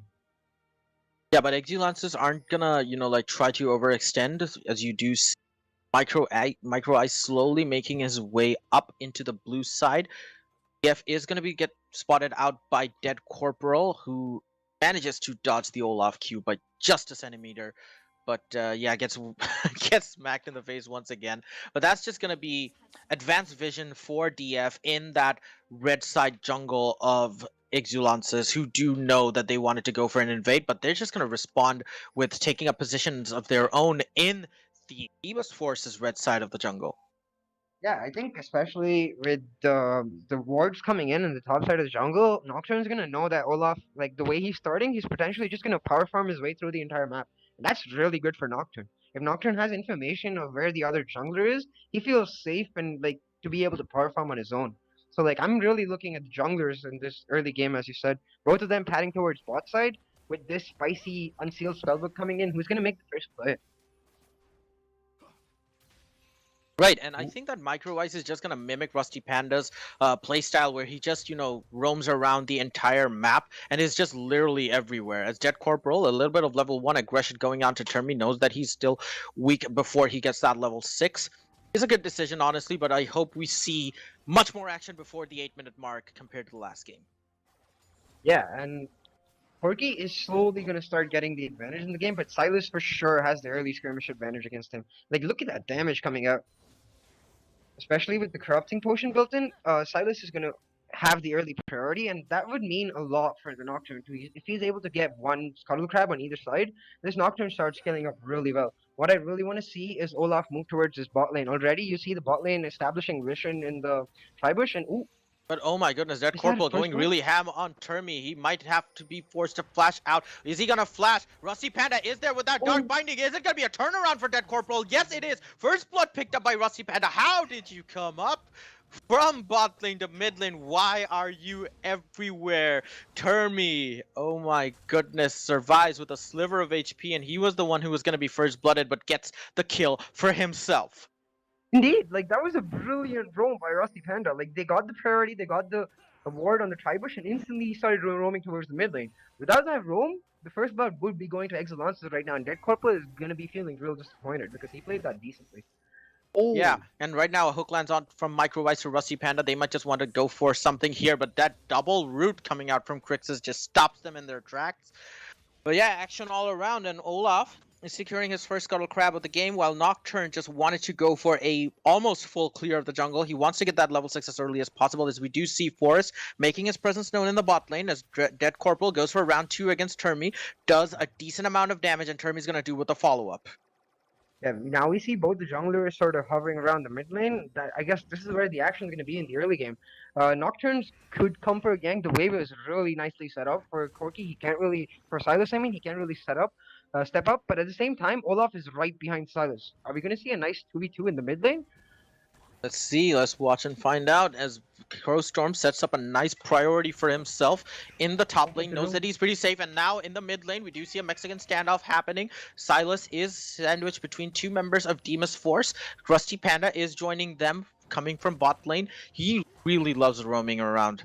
And now I killed Van Gogh, going aggressive onto Crowstorm, does a bit of damage with that level up, and that E is just gonna be menacing enough, but I killed Van Gogh responds with some really good damage of his own. Indeed, I feel Van Gogh is playing this lane really, really well. The Conqueror on Garen will start to pay up a lot more once he gets like 1 or 2 items in. But like in the early game with the Grasp, the Ornn is going to be able to hold on decently and get a lot of sustain in.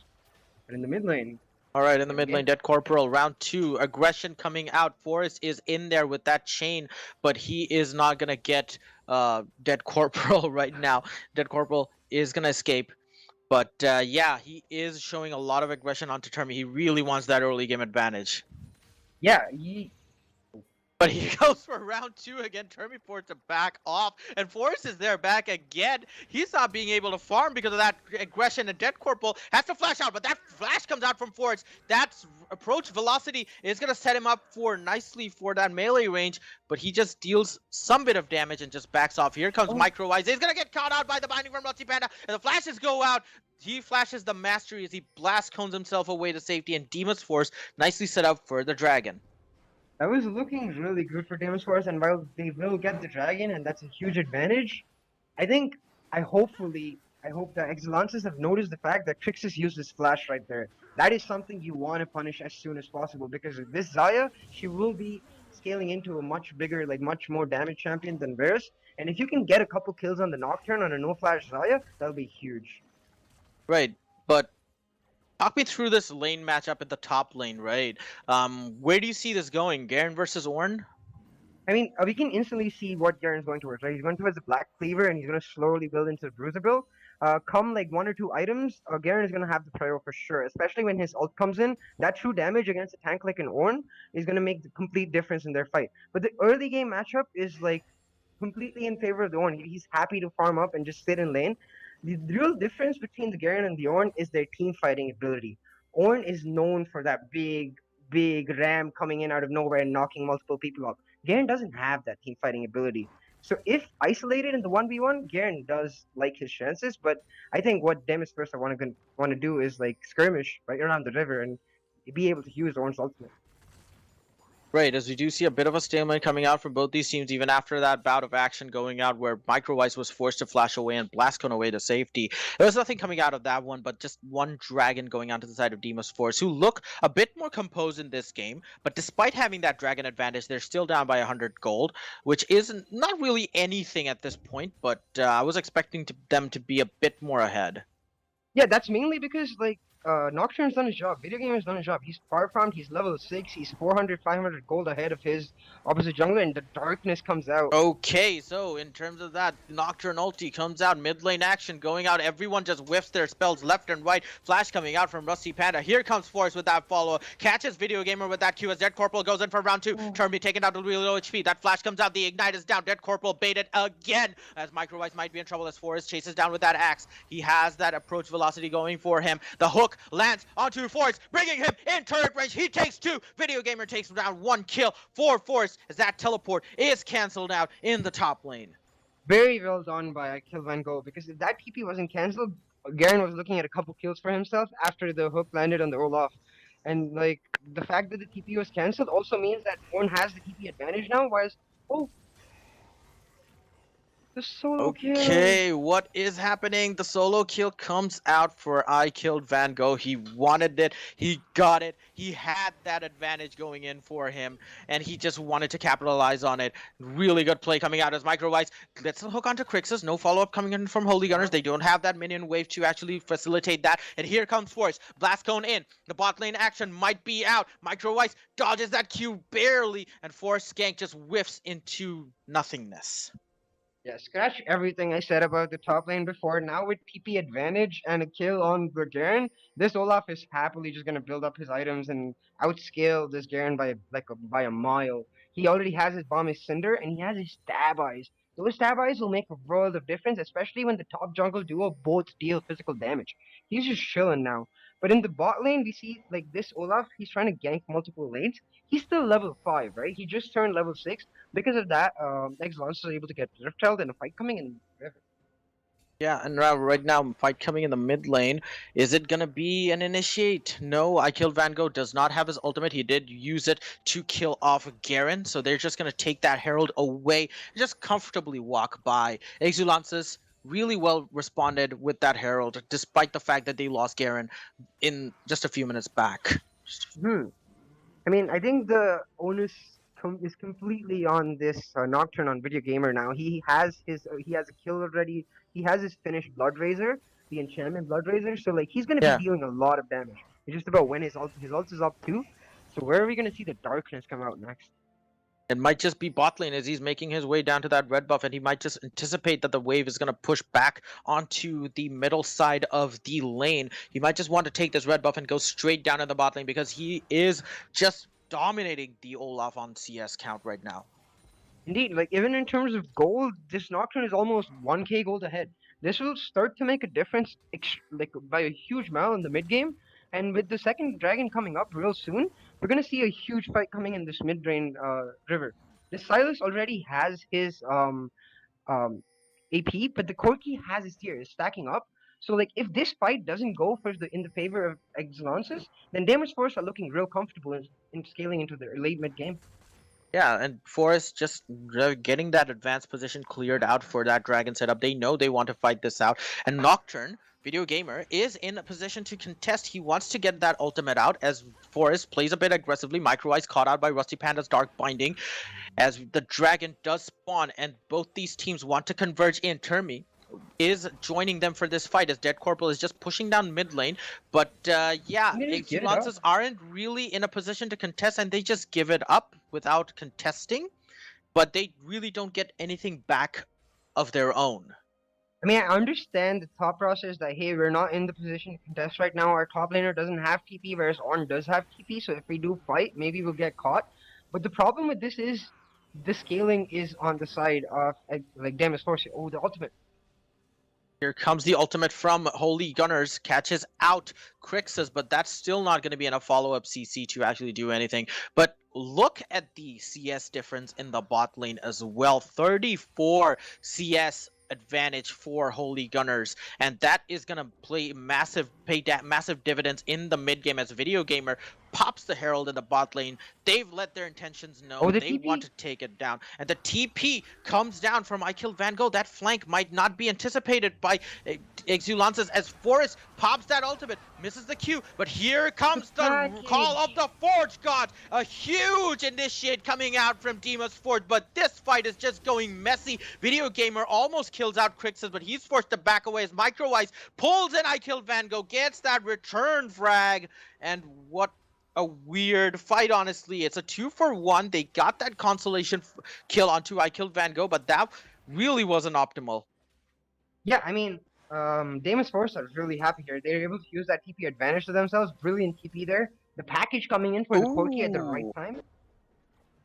Rusty Panda forced to flash away from Dead Corporal. He's been really, really aggressive on this Silas, but Yeah, Deimos Force, 5 kills to 2, but here comes Dead Corporal again, round 2, misses the chain. Termi is gonna just fly away. A little bit of damage coming onto him. But yeah, 5 kills to 2. They're still not in the gold lead because of that huge CS difference. They're still 1.1k gold behind. Yeah, the Varus is still 1k gold ahead. Thankfully, he's able to finish his Yuma's Ghostblade now, and it's going to be a massive power spike for the Varus. On the other hand, Zaya is still sitting on a BF and Berserker's Greaves, so it's all about this like next 5 to like 7 minutes, up to the 20-minute mark. Because if Deimos Forest are able to get onto Soul Point with the next dragon, then it's all GG basically for Exulansis, because this Garen is not looking too good against Ornn. He's finished his Black Cleaver, but like he's not going to be able to solo kill the Ornn, who has like the armor in both in the chain vest and the tab eyes. Even though that, the team composition from Exulansis might look to be proving to be their folly, I still think that given this 1k gold lead that they have, they're going to scale way harder into the late game, into the mid game transition period as well. So I'm expecting to see more evenly matched fights than we might have. But as Video Gamer shows himself in the top lane, has the intention to kill, I killed Van Gogh, gets that fear out, is not going to deal a lot of damage because Ornn did build a tab eye and he has a chain vest. So he's just going to negate a lot of the damage the Nocturne wants to put out onto him. Yeah, and like yeah, I completely agree about the gold lead, right? Like the gold lead is mainly on the Nocturne and the Varus, who are the champions you want to be a little ahead in this mid game. So this mid game is basically going to define the game. Will Exulansis actually be able to use the power spikes that they have? We see the Grievous wounds already coming out from the Nocturne to negate the healing coming out from the Olaf. And we see that this Varus is able to deal a lot of damage from his Qs. But oh my gosh. Oh my goodness, Microice is gonna just walk into 2 members of Deimos Force and he still escapes, but no, Rusty Panda picks up that follow-up kills. The TP comes out from Crow and the Nocturne ultimate. Video Gamer rushes into Corki, but that he's gonna pay for. He just gets ignited straight up as Crowstorm is for members of DF, and here comes Dead Corporal doing that insane amount of damage. Rusty Panda gets taken out by Video Gamer. Is it gonna be a double kill? He wants to pick it up. He gets that shutdown. Crixus dodges that chain, but it's not gonna be enough as that ultimate from Crowstorm picks him up. What a performance from Exulansis in that fight. Brings it straight back. 3-4-0. Like I feel like they completely heard us. This mid game defining how this game goes is completely true. The Nocturne gets 2 kills there. It's gonna be huge for the Nocturne. He's gonna be able to finish his next item even faster. And this time he wasn't able to affect as much with the paranoia, even though it did create a lot of paranoia. Next time, whoever he gets on, he's gonna one shot. So like now, the next dragon fight coming up for this Infernal is gonna be huge with that 3-4-0 coming out.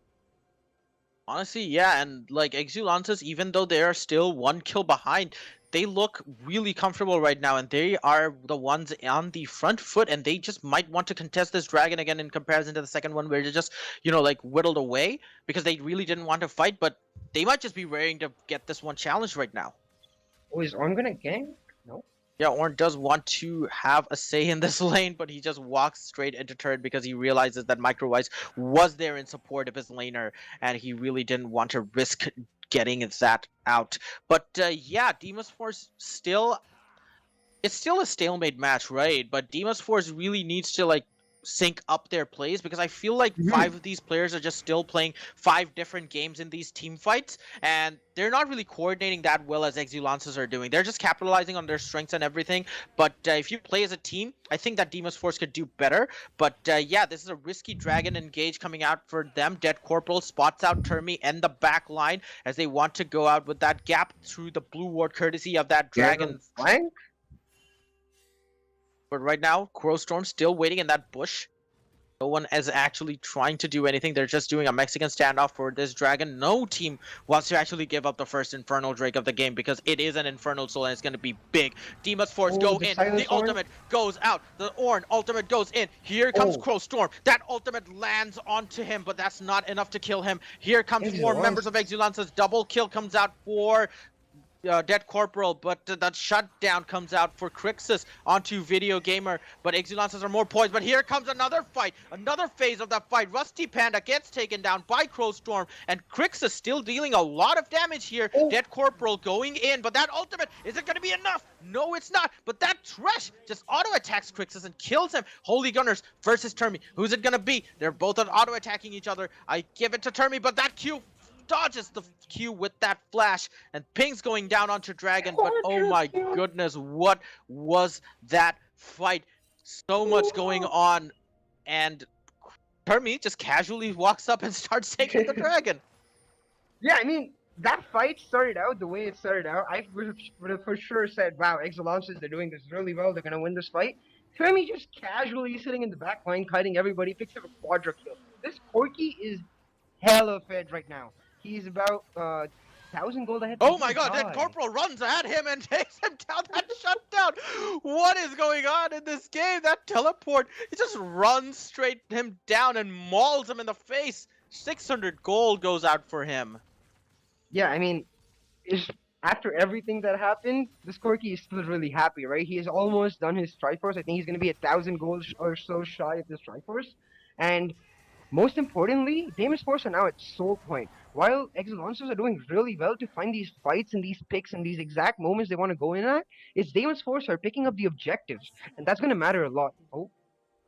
Yeah, and I think that, you know, if they do manage to get Infernal Drake, doesn't matter how far ahead Exulances are, they're still going to be at a huge disadvantage coming into those mid-game fights because they have a lot of champions that can just trigger that Infernal Drake. Corki with Infernal Drake Soul is just absolutely disgusting, honestly, because you can just pepper them with rockets, and that explosion and that area of effect damage, it's just gonna whittle away the enemy team so much, and you just make that push in. Ornn and Olaf can just make that push in when the Corki is finished whittling them down, and you have that follow-up initiate coming in from Morgana. So it is still Deimos Force's game to lose, but yeah, Exulances are still not on the back foot as much as you might think they are. Yeah, for sure. What I really want Exulansis to do right now is they have 5 minutes to prepare for this Soul Point fight. I want them to get as much gold as possible. You instantly see them doing that by moving towards the Rift Herald.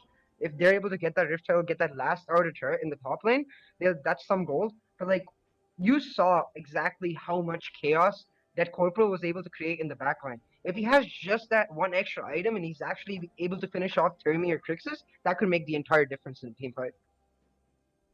Yeah, but right now, how do you see this game panning out? Do you think that Deimos Force can just get that soul point and go push up straight for the win? Or do you think that Exulansis can just capitalize on this gold advantage that they built out for themselves through excessive CSing and, you know, take the game?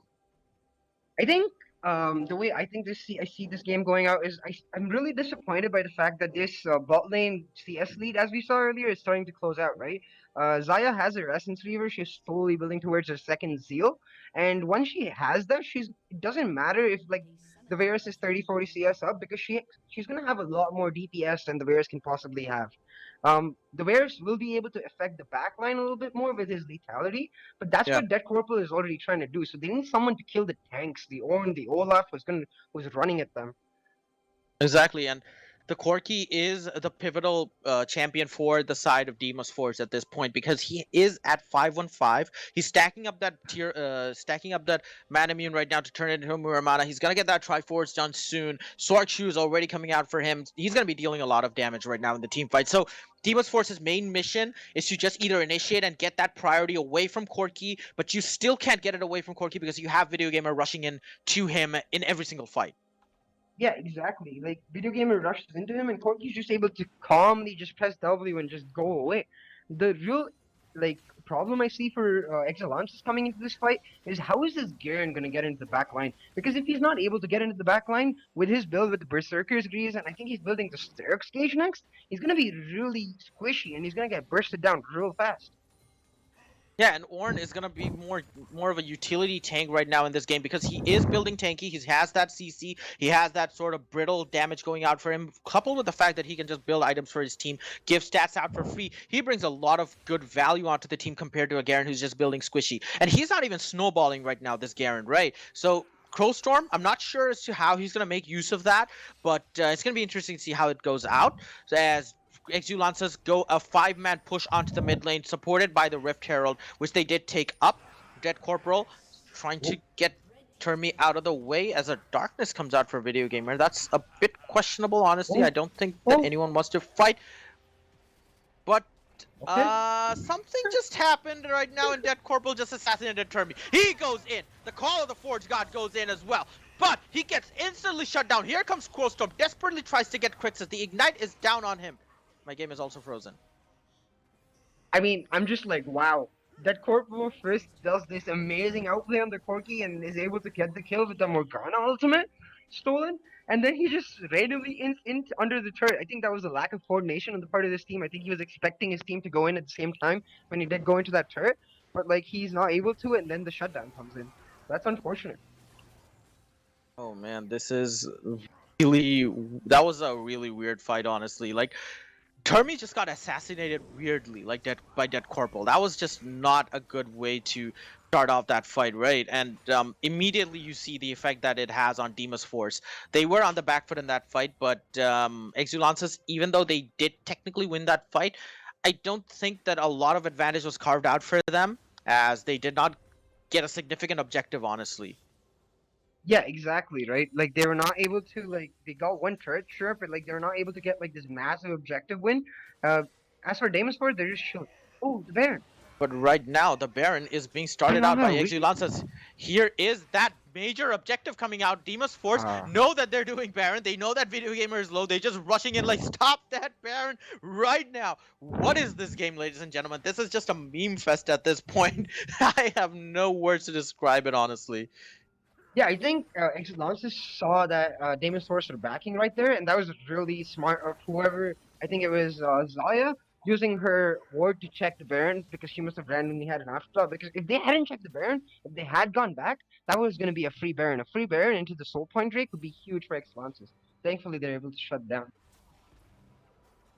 Okay, so right now, the game is still very difficult to call, honestly, because of just how unique this particular match is. It's not every day that you just see a Garen in the side of a professional team at a grand final, right? So that is just showing right now as the Dragon will come up in 1 minute and 30 seconds. Both teams want to pile on and just get advanced position in terms of vision around this area because it is Soul Point for Deimos Force, and if they do manage to get it, it's going to be a huge advantage for them as 3 members of Exulansis are just waiting in that side brush near the jungle entrance, waiting for a pick as that Corporal is also pushing down through the bot lane. Yeah, They it's know really that like this sneaky play. yeah, they do like- not they do know that DF doesn't have vision on them, so they're just gonna slowly try to pick someone out in these bushes. They just want to like camp these pixel bushes, these small pockets of the map, and try to get a pick so that they can get that dragon, because they do not want to start off a fight against Deimos Force with all that initiation power. And slowly but surely, there's a huge pile of players coming down the side of that banana bush. Okay, they do get Olaf, but he's just gonna ult away. Video Gamer goes in with that ultimate, but that's not gonna be enough for him. That fight is whiffed as Crixus ults, but that follow-up hook, oh my goodness, Microwise almost manages to And get now out Ornn is Crixus here? from Forest. Really well. But right now, Ornn is also here. Corki is TPing down. Corki, oh my goodness, a package! A lot of damage. Dead Corporal just tanks it with that one.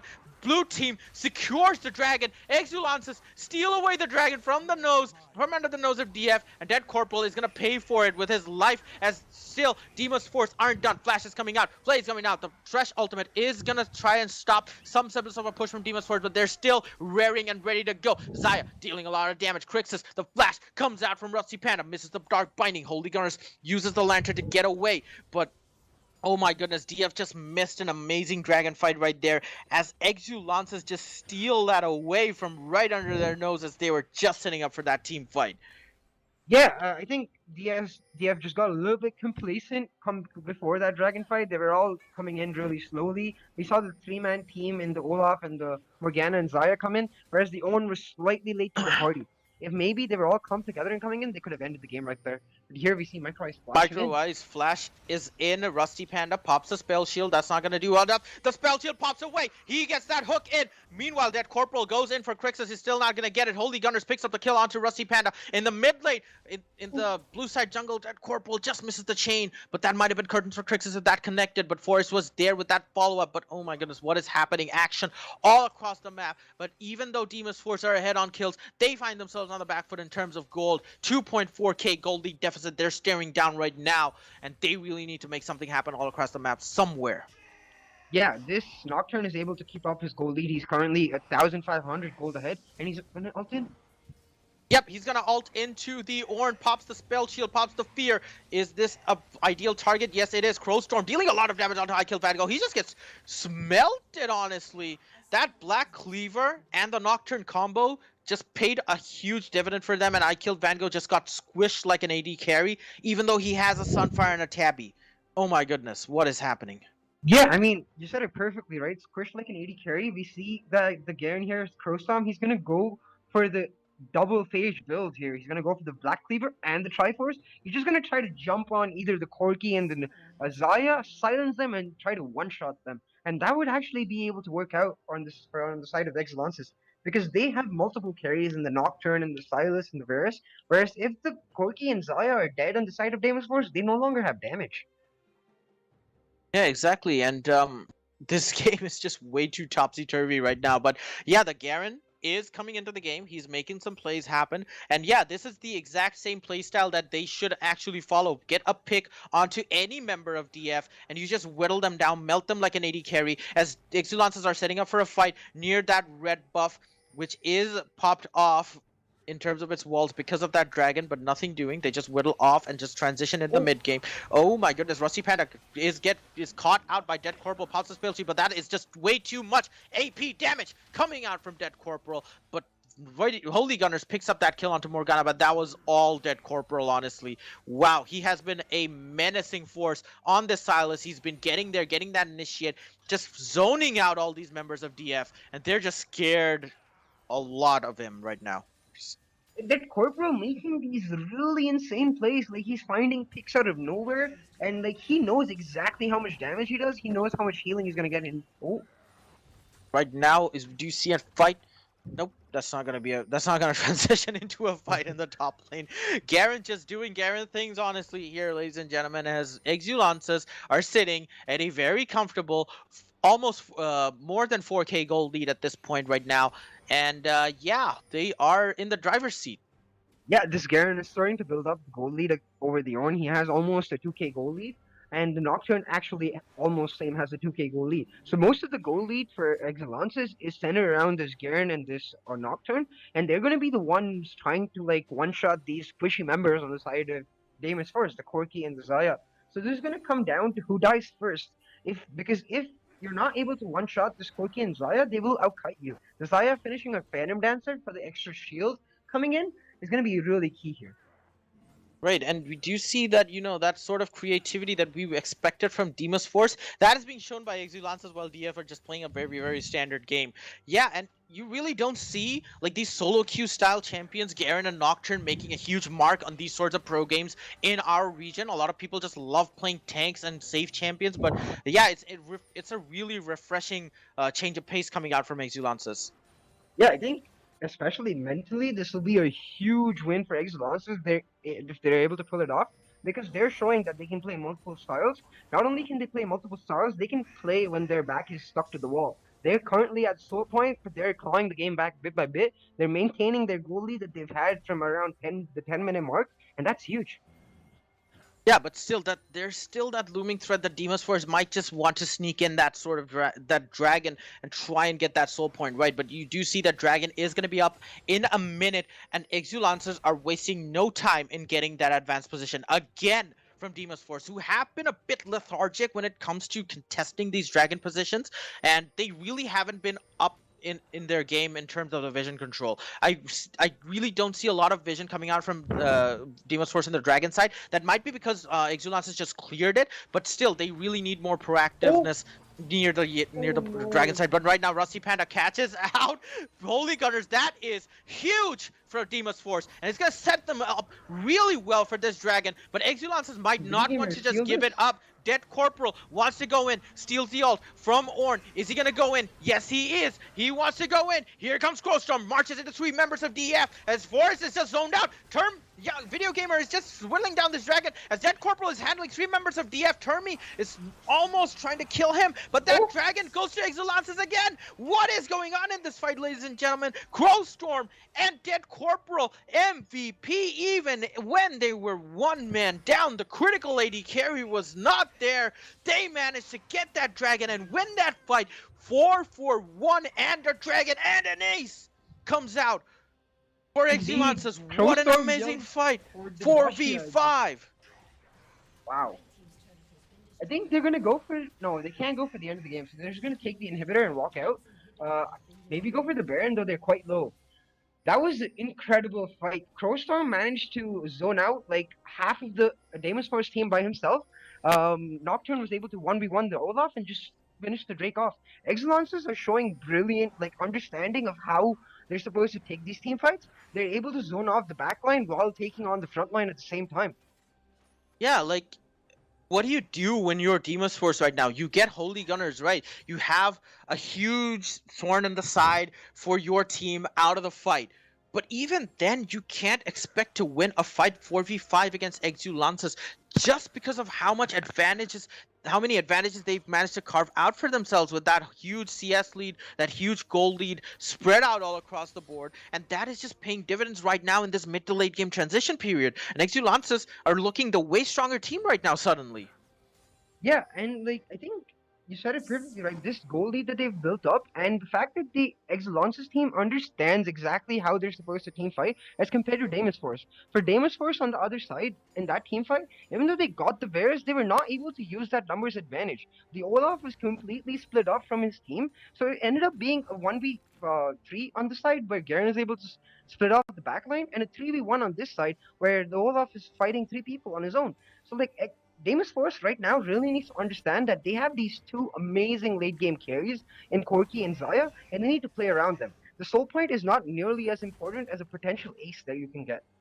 Yeah, exactly. And how about that? Crowstorm is going really aggressive onto I Killed Van Gogh, and this might be a fight coming out in that red buff side as Dead Corporal wants to go in with that, and both these teams just kind of, stalemate that fight and just whiff away because Exulansis, they really didn't need to pick that fight because Dead Corporal was out of range, but here comes an initiate. Microice gets that hook onto Forest, and here comes the Ram going on to DF. Dead Corporal doing a lot of damage right now, and Crowstorm with that ult. Termi just gets killed down for a double kill. I Killed Van Gogh is also being whittled down, and Exulances are just rampaging through all members of DF, cutting like hot knife through butter. And even though Deimos Force disengaged, that engage out from Exulances just shows their team fighting prowess, and the fact that even though they had made mistakes in the early game, they managed to claw themselves back, even at soul point, even losing their AD carry. 4v5, Exulances get a convincing win in game 2. Oh my goodness, Sia, what did we just witness? I mean, we just witnessed beautiful team coordination from one side, right? Exulansis, they are completely on the same page. They move together, they play together, and they fight together. And that's making the entire difference in this series. Like in the first game too, Exulansis made proactive plays by themselves. In the second game, they're able to claw it back. Right now, on the side of Deimos Force, I am really scared. We've seen Exulansis play 2 different styles, come back from 2 different situations, and take the game. What is Deimos Force going to do now? They really have to pull a rabbit out of the hat. Exactly, and now they stare down a 2-0 deficit. Exulances are flying right now. One more game, and they're going to be crowned champions of this tournament. But Deimos Force, their backs are going to be up against the wall. But an injured Tiger does bite hard, so I'm not going to count out Deimos Force as of yet, but it's going to make for a really, really interesting Game 3, as it's going to be do or die for Deimos Force and a convincing one for Exulansis. Stay tuned, ladies and gentlemen, and do not go anywhere. We will be back with more exciting League of Legends action, so stay tuned. Numerous forces aimed at the Earth.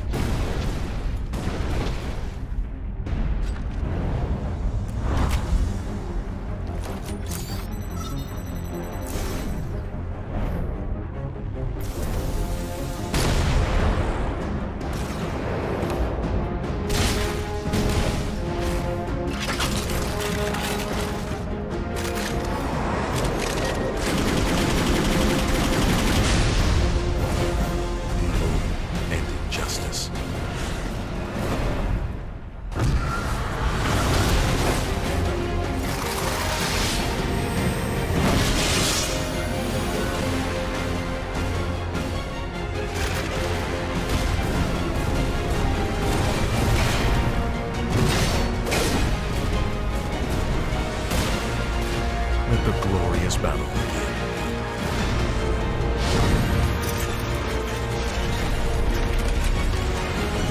Geared up for victory. LG UltraGear. Gaming Monitor.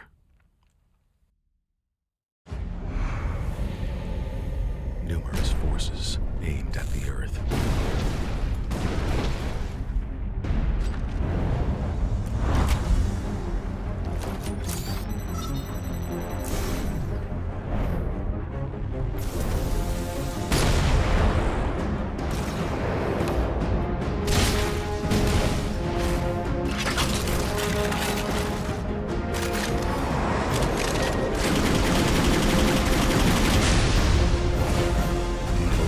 And injustice.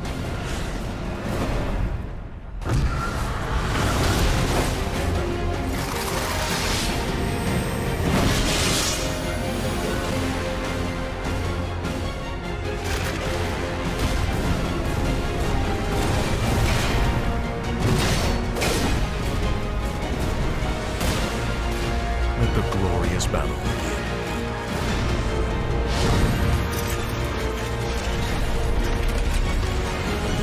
Geared up for victory. LG UltraGear Gaming Monitor.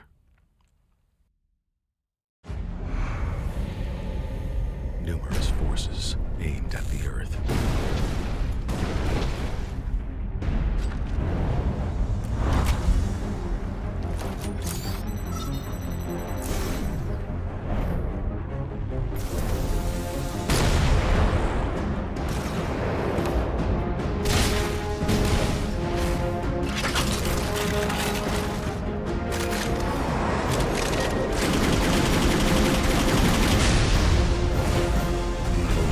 And injustice.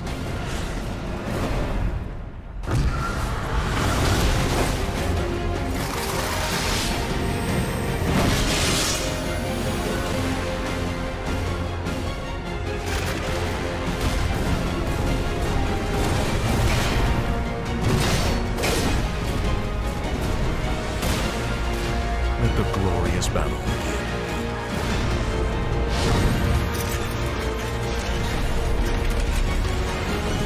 Geared up for victory. LG UltraGear Gaming Monitor.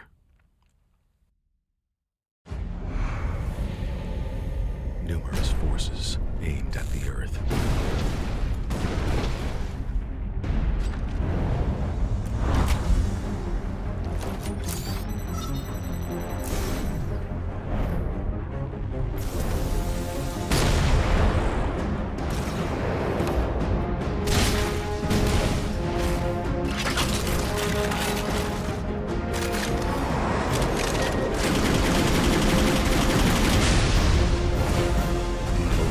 And injustice.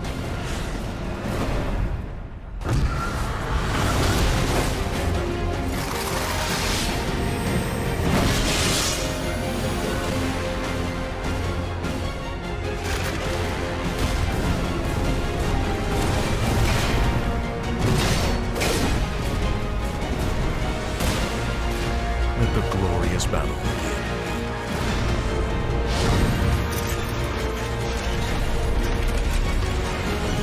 Geared up for victory.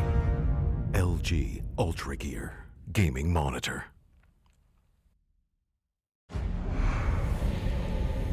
Numerous forces aimed at the Earth.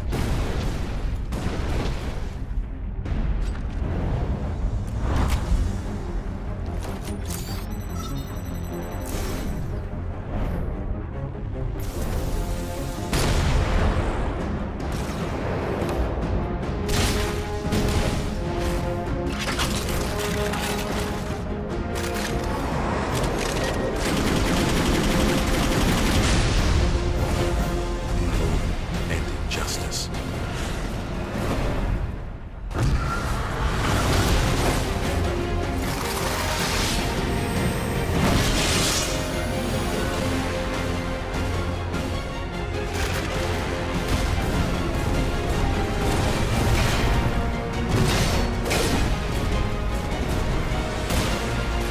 Let the glorious battle begin.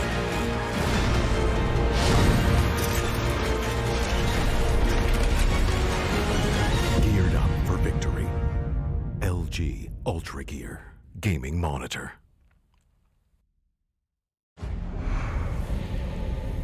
Numerous forces aimed at the Earth.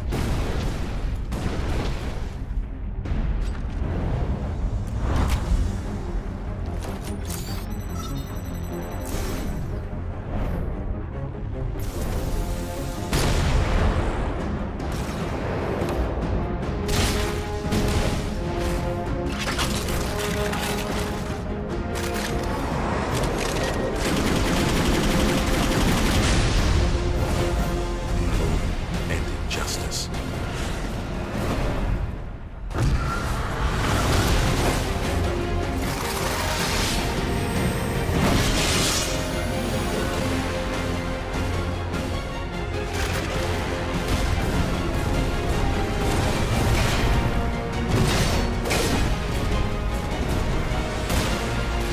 Let the glorious battle begin.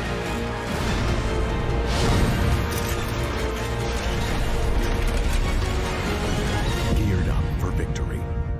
LG UltraGear Gaming Monitor.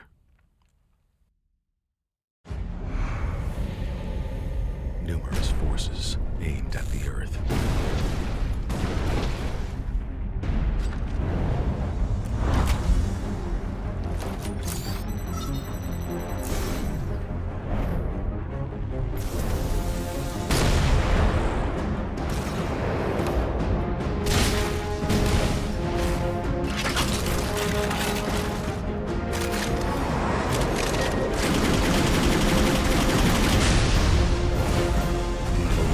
And injustice.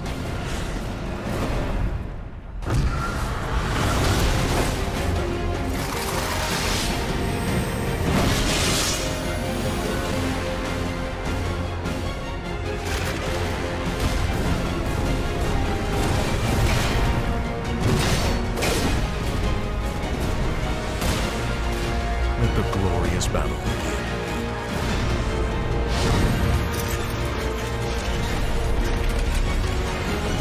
Geared up for victory. LG UltraGear Gaming Monitor.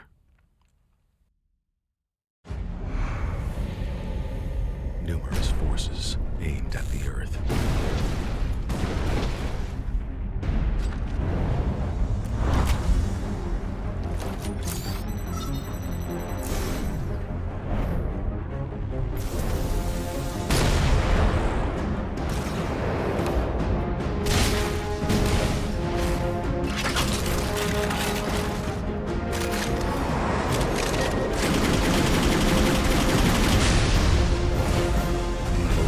And injustice.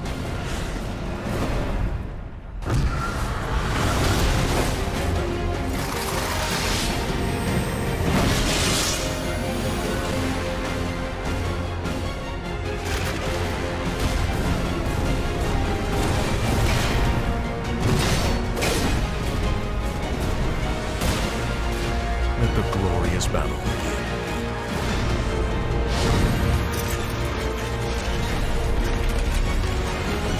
Geared up for victory. LG UltraGear Gaming Monitor.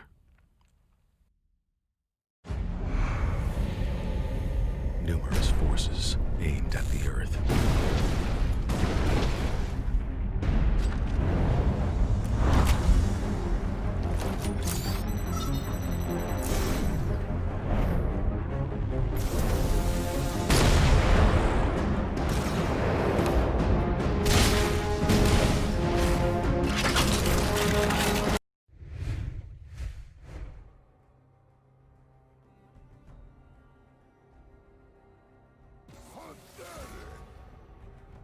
Hello and welcome back to Game 3 of the finals of the South Asia Championship League powered by LG UltraGear. Exulansis Esports are winning this series in a pretty convincing fashion by taking the first two games of the tournament. Game 3 is about to begin and we have seen a roster swap for Exulansis, the main mid lane, the carry, the harem anime guy is back in the mid lane. Katrina Bot's here. And CA, are you excited to see Catbot back in the squad with the original roster from Exulansis now playing Game 3? Oh yeah, man. I mean, it just feels like Exulansis is flexing on Deimos Force. Like they beat them 2-0 with the substitute Holy Gunners or Loki coming in, and now they're just gonna bring in their one of their raid bosses, Katarina bot, just to put that nice cherry on top and just completely flex on Deimos Force and try to make it 3-0. But on the side of Deimos Force, I need to see that creativity. Like I asked for it after game one, and I'm gonna ask for it again. They cannot rely on the standard to try and beat this Exulansis team because this Exulansis team is on point. Indeed, and it just looks like DF have just not had the best games that they wanted, and like they need to buckle up. They need to trust in each other as a team because game two was a testament of how badly things were like looking a bit broken for them, and this is the chance for them to redeem it. Right? We have seen reverse sweeps in League of Legends, guys, at the world stage in in like a lot of the LCS, LEC stages as well. But with the way Exulansis is playing, and also with how good they are just looking right now, I think it might be an uphill task. But moving on to picks and bans here, it looks like Dead Corporal has gotten his Caitlyn for this game as we see a quick leaving of the lobby. We should be back in just a few minutes, guys, once the lobby resumes. Never mind then, actually, Numerous forces aimed at the Earth.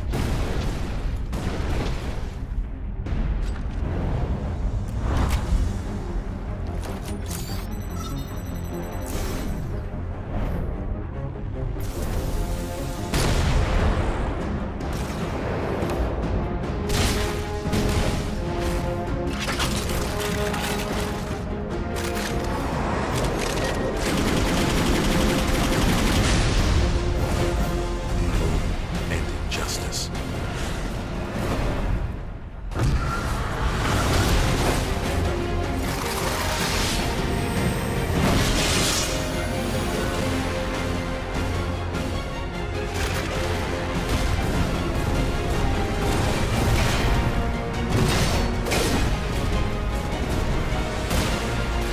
Let the glorious battle begin.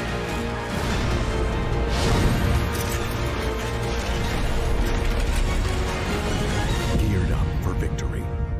LG UltraGear Gaming Monitor.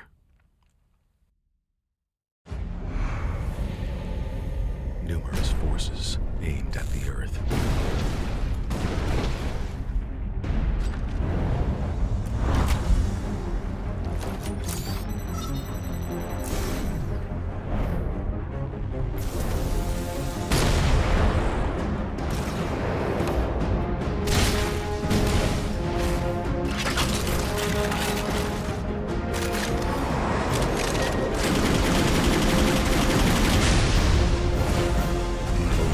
And injustice.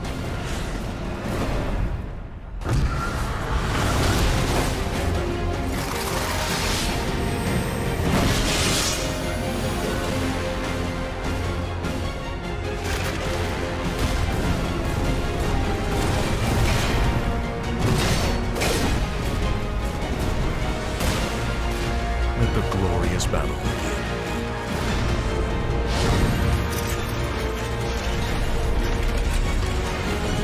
Geared up for victory. LG UltraGear Gaming Monitor.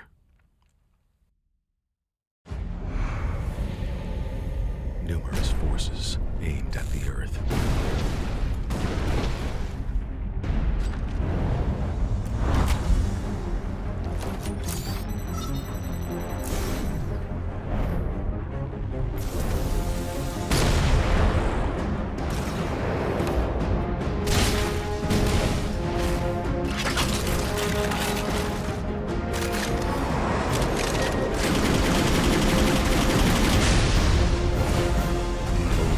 And injustice.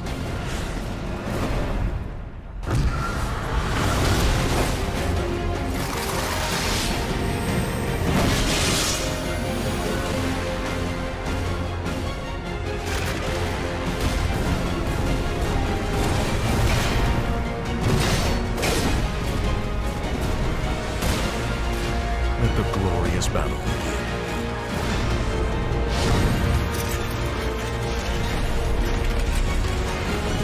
Geared up for victory. LG UltraGear Gaming Monitor.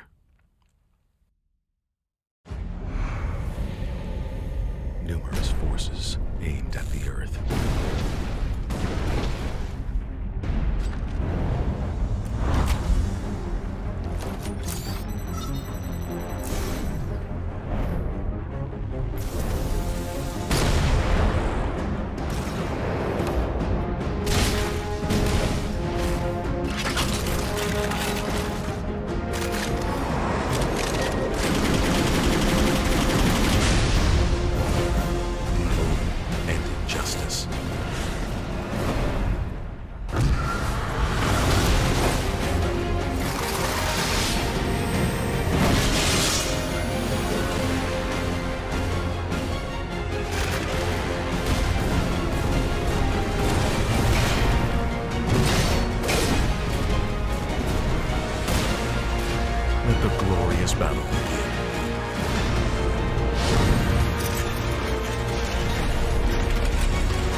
LG UltraGear gaming monitor.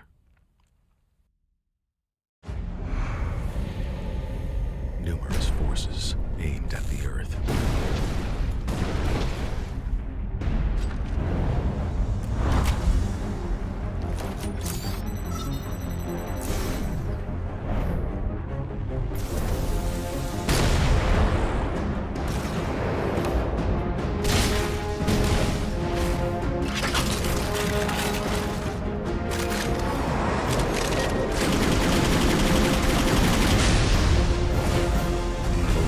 And injustice.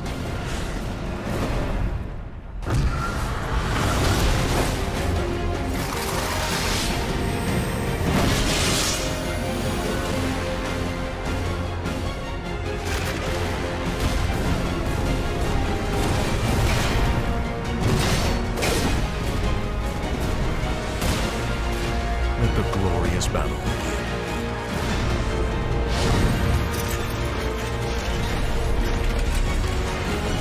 Geared up for victory.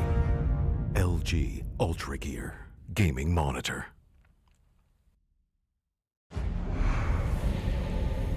Numerous forces aimed at the Earth.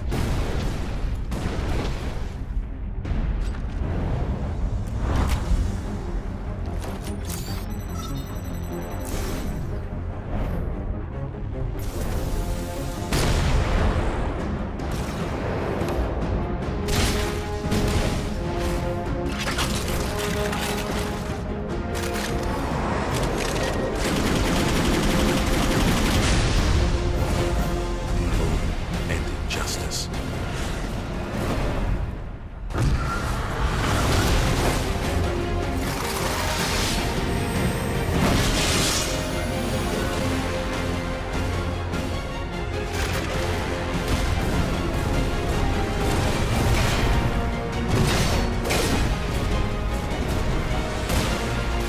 Let the glorious battle begin.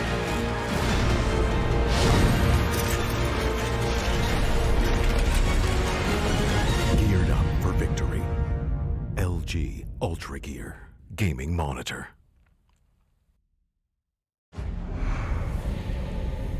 Numerous forces aimed at the Earth.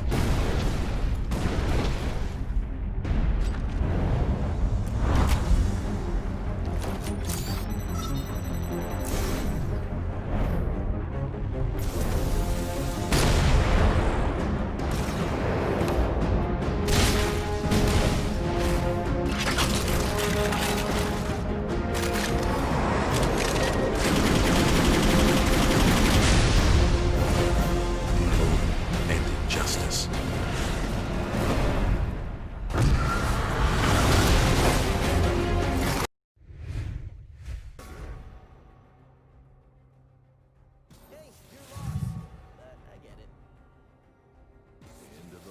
Hello guys and welcome back. Sorry for the delays. There are a few unexpected technical difficulties faced by one of the members, but the good news is that they've all reconnected. Everyone's great and game 3 is about to begin here.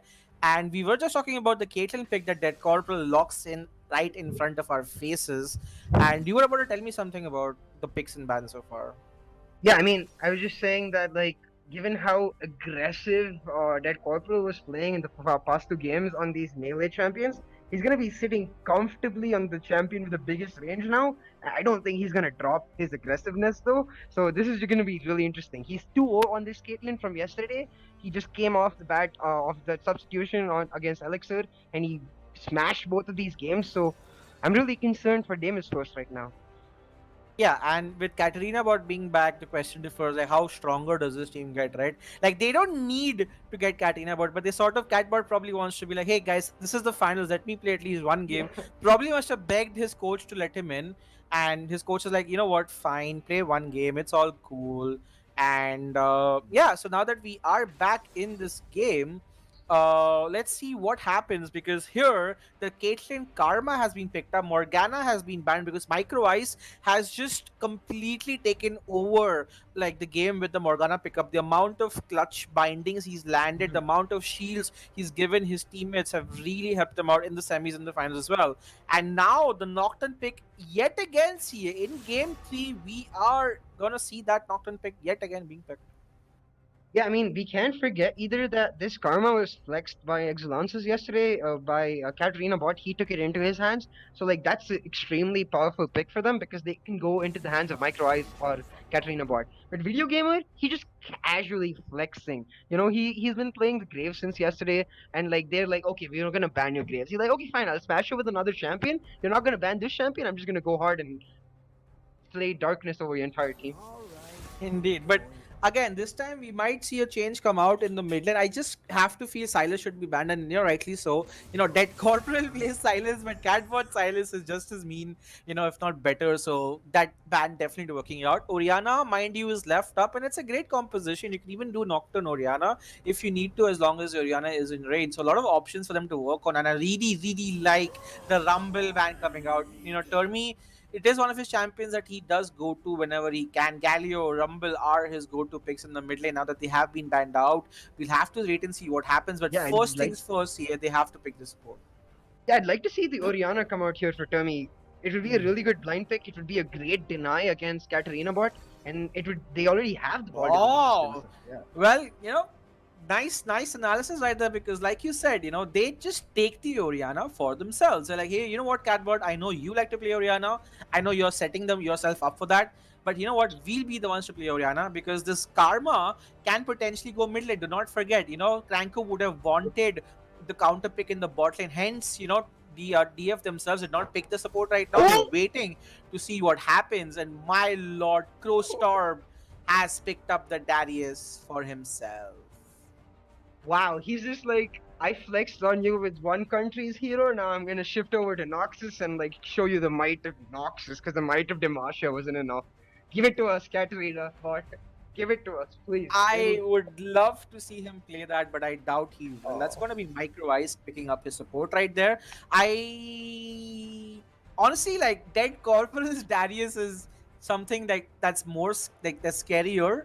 But I feel it's going to be Crowstorm who's going to like try his hand at the Darius and try to be as lethal as his partner in crime, Nady Carry, is going to be. And now with the supportive pickup right here, Bard Mm. has been picked by Micro Ice. Again, a great playmaker, provides a lot of disruption, provides a lot of disengage as well for his team, and now promptly responded to by a frontline tank, a proper initiation combination, a great Oriana ball delivery system for DF with that Alistair, and a very well-rounded composition coming from DF this time.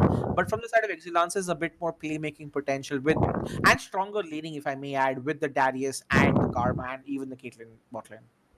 Indeed, like Exulances are playing a very similar style to what they played last game, albeit even with better champions in the Darius and the Karma coming in, because they'll be able to get these tiny advantages through lane that they've already shown that they're capable of building them into massive advantages in mid game. Whereas in the side of Deimos Force, they just want to get to that like mid game mark, like mid game mark where they're all able to group up. Oriana is able to put the ball on somebody and just shockwave the entire team. Exactly. We are in for an exciting game in the top lane as well, dude. The Darius pickup is going to be so great into the on. Like, right now, honestly, Crow has gotten like the better of I Kill Vango in all the two games that we've seen so far. Like, definitely had more impact, definitely had more synergies with his team. His teleports has been on point. He's just been the better top laner. I'm sorry to say, but that is a fact for these two games. And now again, he's been set up to succeed on the Renekton. He had a great game on the Darius. He is also set up to have another great game. Let's see if he can capitalize that and finish this best of five series into the quick 3-0. Or this time, will Termi and Co. Finally represent and get themselves back in the game with a 3-1. We'll have to wait and see, because Katarina bot, guys, is back. And no, he's not playing Katarina, he's playing his Karma. But see, before we get on to the game itself, what are your thoughts on what Exulances have drafted for themselves? I think Exulances have like a lovely composition. So I play Nocturne myself sometimes, and what I really like about the champion is his like clear in the jungle, right? He's able to maintain his health really high while clearing the jungle, as compared to this Jarvan, who will be able to clear just at a similar pace but will not have the similar health. Now, I hope Nocturne's gonna start moving towards his top side because in the last game, the Garen versus Ornn matchup was kind of sided towards the Ornn in the early game, whereas going towards the Garen in the later game. This is not the case whatsoever here. Darius is going to dominate from the start because of his passive and his bleed and his armor reduction coming in. And I think if Nocturne is able to capitalize on that, get either him or the Darius a kill, that snowball will be huge. Indeed, and this is exactly what they want to do in this game. They want to snowball this game like they have in the first couple of games, because the early game has been all Exulansis. All the dragon fights that they've gotten, the bot lane definitely has gotten the better. The mid lane definitely has been better. Tommy has not lived up to his potential so far that we have seen in the years. Even the Corki game when he got a quarter, which is not. And I feel more than individual skill level at this point, the team atmosphere, the team mentality is crumbling a bit, because without their main player, EXE still managed to get a couple of games in their hands. That just means that their team cohesion is insane right now, and the skill level of one person does not determine the strength of the team. And now with this game, with the full 100% roster of EXE, DF are just going to have an uphill battle. But now with the com that they've drafted CA, it does look like they have the potential to respond as long as they keep the early game intact. Yeah, I feel like Deimos First has sort of gone back to the composition books and gone back to their coach. Their coach has been like, guys, we've had a rough go of the past couple of games. Forget everything that happened. Forget all the misgivings might have coming from the previous games. Let's just focus here. Let's just draft ourselves a very simple composition where we can team fight together, so we can get on the same page. If we're able to win this game, then we're able to get that tempo back on our side, and then we might be able to capitalize on it and get this reverse sweep going. Indeed, as we head into the loading screen, guys, you are watching the finals of the TEC South Asia Championship League powered by LG UltraGear. We are in game 3 between Exulansis Esports and Deimos Force. Exulansis have gotten themselves off to a great start with 2 victories in the first 2 games, and now we are going to game 3. As we head into the loading screen, CA, any sort of, opinions on your summoner choices? Termi has opted for the phase rush for some more maneuverability, but Ghost on the Darius, meaning he wants to go ahead and kill people. Yeah, this is going to be a completely lane dominating show. My eyes are on Forest here on the Jarvan. I'm like his decision making in the early half of the game will be key. The Jarvan does have a lot of tools to impact lanes, and if he's able to actually negate the Nocturne here by counter ganks, or even be able to proactively gank a certain lane, it might make a huge difference for Deimos Force, because any of their champions coming into the mid game with a slight lead is actually pretty huge given how much front line they have. Yeah, and this is going to be the game that will break it for DF. Now, from moving forward, they need to win all the games if they want to win this tournament. It's going to have to be a reverse sweep or none at all. And EXE on the other hand just have to win one more game for them to win the first season of the SACL. I am hella hyped for this game. That Corporal on that Caitlyn is going to be my guy to watch, CA, because when he played Caitlyn yesterday, he just looked unstoppable, didn't he? Yeah, his traps were so on point. Like we saw Kirk, one of the best AD carries in our region, trying to outmaneuver them, but he's able to predict exactly where the opposition is going and place those traps in such a way that he's able to get those headshots off. And those headshots make the entire difference in those fights because Caitlyn does so much damage if you're able to use her net and her traps properly. Yep, the stun, the snare, the extra headshot damage, everything playing out right here. Note the summoner spell changes though. This time Alistair's opted for an exhaust, mostly against what I believe would be the Darius or the Nocturne, but there's no ignite on them at all, which means they definitely will need to start building some healing reduction to deal with the Darius heals. Yeah, and like given the fact that Varus is generally supposed to be a lane dominant carry, I am wondering if like Demisford decided to change their game plan midway through the draft, because this Varus will not scale well at all into this Caitlyn. He's gonna get bodied by the range Caitlyn is gonna get through the fact that she's gonna build her rapid fire cannon. So they ideally want this Varus to go into his Yumus and his other lethality items with at least a slight CS advantage. Yep. We might not see any level 1 shenanigans coming out because none of these champions are going to invade, but you can see already walls of people lined up already. Forest might be getting caught out, and oh, RQ lands slightly airy hit as well. Micro Eyes, gets a few damage auto attacks off of him, but he should be fine in the early game. Oh, they're gonna collapse? Do they even know? Micro Ice gets Oh no, another crazy stun off, and I think DF this is might be forced to first flash right here. Look blood. at the collapse, flash being used, another flash auto ignite, and DF Oh, will lose their jungler. Flash ignite by Micro Ice right there. First blood goes over to the Bard. Brilliant, brilliant level 1 coming out from Exulansis right here. I mean, I think the slight difference in team coordination is really, really showing here. The Darius and Nocturne were able to sneak into that jungle because there was nobody covering the Raptors' entrance in that jungle. And meanwhile, while the On was covering the Tribush, right? I don't think Forrest was expecting people to be behind him. And when he saw the Darius, he just flashed and tried to get up, but it wasn't close enough.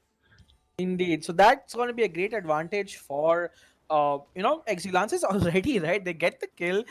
Micro Ice gets himself a nice pair of boots right there. No flash on to the J4 means he has to be in trouble if he ever gets caught out in a skirmish. And now the game has started, and Micro Ice already, just poking out the Alistar, who is not a champ until he hits level 2.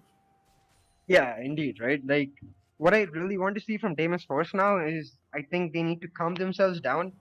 Take note of the fact that. All beautiful, Oh. beautiful. Just Micro Ice is just playing absolutely crazy at this point in the early game. Yeah, indeed, right? Like that damage coming in from his stun into the headshot from Caitlyn is just insane. The Bard did use his flash and his ignite to get the first blood though, so I'm hoping the Forest will try to take revenge on that by coming in with a gank because the Alistar still has his flash, so a gank could be set up. Yeah, and honestly, in the top lane, I'm really curious to see CA. Like, how will the On respond to this obvious aggression from Darius with the Conqueror, the heal? I'm checking to see if he's taken Nimbus Cloak as well. Um, I think he has. I'm not sure. But here you see another gank happening in the bot lane. There is no flash on the Oh Bard, no. but I think he might be the one getting caught out. Smartly EQ, that's a flash. Another flash. My lord, they really Oh. want to kill Forest right here. 4-man gank right here. And Forest trying to be cheeky just dies. Yeah, like Exulansis are not taking their foot off the gas, right? They're like, guys, we know this guy doesn't have flash. Let's just kill him. Let's like ruin his mental. Let's make Deimos Force really, really tense about what's supposed to happen. They've already seen us take advantage of our leads. Let's get these leads on point. Yeah, man. At this point, their operation is just to like really break the mental of Forest right now. They didn't Mhm. care if they had to blow flashes here. They're like, you know what, get the skill. Just make sure this guy seems tilted out of his mind for game 3. But let's see if Forest allows that to happen because he's just gone back to his jungle. He's looking to farm out, and I think that is what he's going to do for the next few minutes. So 2 kills, one now going over to mid lane. So Katina was on the graph as well, and Exilance is already looking strong in this game 3. Yeah, I mean, I think one of the key differences from the change in champ picks for Forest. Oh, Oh, beautiful, beautiful trap right there. Beautiful E right there. The oh, stun lands. He could be in trouble. oh. Another chance is heal is being used. He has to run away right there. Ignite being used from Micro Ice will not kill him right there. But man, oh man, oh man, this lane is just so hard to play for Rusty Panda. That corporal with his snares and his like nets, he's on point. He knows exactly when he needs to use them. He doesn't miss a single one of them, and he's able to get so many headshots in there. Yeah, as I was saying, I think the key difference between the Olaf and the Jarvan in this matchup is that the Olaf doesn't get as much of a power spike at level 6 as the Nocturne does. Jarvan, on the other hand, he's a playmaking jungler, right? He has the Cataclysm at level 6, and he will be able to use that level 6 advantage at some point coming into the game. So he just wants to go back to his jungle, farm up, and hopefully impact the game sooner rather than later. Yeah, and in the mid lane as well, with the double buffs that Katrina bot got from the kill that he had on J4, right? She's been able to exert a lot more dominance. And look at this again. Operation Kill Oh. Frost has started. Forest has started, rather. Ah, nice dodge right there off the Bard Q. Will survive. But man, this is going to be a first dragon going out Exulances. Yeah, Exulances are completely dominating like the Riverside over bot lane and mid lane. They're showcasing the fact that they understand that since Forest doesn't have his flash, Caitlyn bot have the priority in the bot lane. They basically own the bot side of the map, right? This is extremely hard for Deimos too. because normally from the draft you would expect that Exulansis will be owning the top side of the map while the Jarvan tries to get some priority in the bot side of the map for Deimos Force. Now Exulansis just owns the entire map. So like Deimos Force needs to somehow respond because his goal lead is already building up, 1.2k goal lead already. Like Exulansis is just gonna keep snowballing this. Yeah, he's level 5 to level 4 and like 1 quarter. So he's 3 quarters of a level behind. Will catch some of that back up with the Grom. So he's half a level behind the Nocturne. But Nocturne is just power farming right now. Say Nocturne will get level 6 much before the J4 will get level 6. And this could potentially just mean another gank happening mid lane or another gank happening top lane. And this could just be trouble. And now what DF need to do is Bottom? damage control. You just need to farm out because they have a comp that really just wants to get scale. But in the mid lane, you see or bot lane, you see another gank happening, but not successful. These are just not working out the way that they want them to. RQ lands by by Katrina bot, and the phase rush will allow the Oriana to survive without blowing her flash, and pressure being exerted heavily by Exulances already. Indeed, like these goal difference is starting to really show. Like especially in the top lane, this Darius with his CS lead over the on, he's going to be able to build once he starts getting that one, not even like one full item, like one or two components in. He's going to have that kill pressure because he's already at level 6. Indeed, and now you can see already just the pressure is, you can feel it, right? DF know that they cannot screw up because one screw up and Exulances will take over the game entirely. And Exulances are chilling, right? Because it's a nice damage right there. Oh, they go ham right here. The on alt lands a double TP. DF are like, you know what? I'm tired of this bot lane crap. Let me just put my double teleports, level 6 on Dion, just goes down, helps them, gets a kill onto the Varus. But here Oh, comes knocked on the level 6 ultimate as well. He does not manage to kill him, however. This could be a potential double exhaust being used, and he will die. It's a nice. Oh, wait. Odenalt whips completely, but Karma should be able to get the kill. Never mind, Karma does not. Turnme comes to save his bot lane AD carry, and Katrina bot survives to the skin of his teeth. But that's going to be a 2 for 0 in the bot lane. They get one more kill, so 3 for 0. Honestly, by losing nothing so far. In DF, finally, after 3 games, CA have gotten the team fight that they wanted. yeah, lovely proactive play from DF. That's exactly what we want to see. They're like, we have enough of this. We see the ward in the bush behind. We're just gonna go for it. They get two, and then they get handed another by Video Gamer as he tries to get a kill. But like, lovely saves from the Oriana. Oh my lord, he gets the stun onto it Oh, with a nice heal being used, and a level 6 from the Varus gets him clutch. And here comes Dead Corporal of the Caitlyn. He oh, wants these kills, and I'm sure he will get one, if not both, of these kills, but has to flash away. Yes, he gets one of the kills, but it's still going to be a 1 for 1. And a teleport this time from Katarina bot to respond to the early game aggression from TF. the Exulansis Ooh, is that's a lot of ace. lot of fights happening here. Indeed, like DF are like turning it back around, but Exulansis is like, we're not having any of this, bro. Sit down. Let me show you who's boss here. Yeah, and also like he just comes back with an entire completed item. So Umbral Grave is the first choice for the Varus. Lethality, is already packed by him. And now because the top laner does not have teleport, Crow might not be able to do the things that Ikel Van Gogh is doing. And yes, Ikel Van Gogh is doing them at the behest of him losing his own EXP and CS, which is why you can see there's a 26 CS lead already developing for him already. But it doesn't matter for him. As on, he just has to get tanky. And look at Oh, it, Forest could be in trouble yet again. His EQ, oh, nice yeah. EQ. He does manage to thwart that engage. And man, they are so behind Forest right now. They want to kill him at every opportunity that they get. And the Yeah. poke from Varus keeps landing. And I think Caitlyn now might be in a bit of trouble because she does not have flash, and she is hurting from the poke that Varus is hitting at her. Yeah, exactly, right? Like Caitlin's gonna be have to be careful of ganks, even though Micro Ice has got his back. He's got wards in the exact right places to catch out any possible pathways coming through. They ping the Jarvan out, and now they're looking for a mid They're gank, maybe. pinging him again. They know where he is. They have Forest's like location at all times. And you can look at this Herald very sneakily taken away. And Mhm. Ikel Vango knows that Nocturne is Amina in the mid lane. Another EQ happening, but you know what? Catbot just like dodges it. Does not have flash, but it does not matter. So again, great plays Oh, coming out. And this time Crixus could be in trouble. Crixus does not. He does have his ulti, I think he does, but he could still be in trouble. And oh, this no, is he's here just comes getting his Alistair from ulti the back. back. Here comes Jafer from the back. There is no ult Oh, sorry, there's no flash onto the Caitlyn. As much as Micro Ice is doing his absolute best, this might be a kill. But you know what? They run away because here comes the cavalry for EXE. The double Ooh. bot lane starts coming in. Even Crow makes all the way come down bot just to get this drag. They'll be 2 for 0 on drags. And this time, Michael Bango cannot follow up, see, because there's no teleport. And smartly enough, DF also learned to back off because they were in a serious numbers disadvantage. And second Drake off the game going over. Man, these two teams, I like this game already because it's looking closer than the first two games that we've seen. Yeah, like I really like the fact that Deimos Force seem to have not let the first two games affect them at all. They've seemed to clear their mind completely and come into this game with a clear game plan, and they're trying their best to execute that game plan.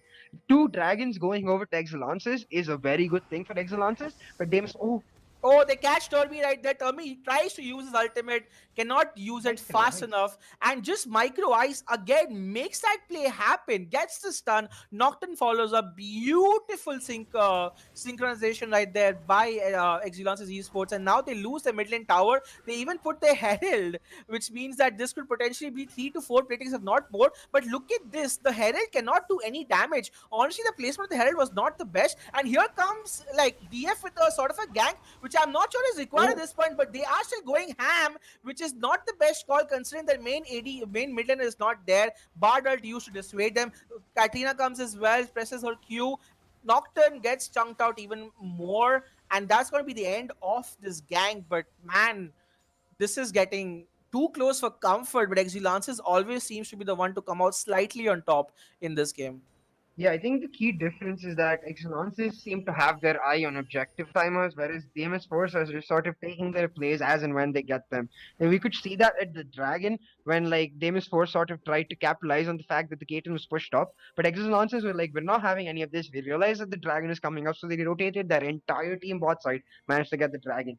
I think that's what Deimos Force need to do right now. They need to calm themselves and realize that they're playing for the late game here. Yeah, Crixus is in trouble again. He does have his Oh. flash and he does use his flash, but the pressure that Micro Ice is exerting, he's not playing bot lane, guys. He's playing literally a jungle role. He's there all across the map. His swiftness boots are ready. He's coming mid. He's coming bot. He's going every opportunity he gets at this point. And DF have to play on the back foot. They need to make sure that Oriana gets a couple of items. They need to make sure that the front line gets tanky enough, CA, right? Because without the front line tanking this karma damage, they might not be able to, completely survive this. So their work is looking cut out for them. But what do you think DF needs to do in this point of time? DF just needs to slow it down. They need to like collect as much gold as they can on their Oriana and their Varus because right now the Varus is not being allowed to farm at all. He's being caught out in like all these situations by Micro Ice in his brilliant plays, and he's not able to get that gold under his play. Normally, you would expect the Umbral Glaive Varus who got his item really early to be like leading this Caitlyn in CS, but we see the CS deficit in the bot lane. Yeah, I mean, the fact that every time they're able to just completely catch over and, try as you may, it's really, really on Micro Ice, dude. This guy is playing like a beast right now. And he has been since like the whole series, honestly. He's been great so far.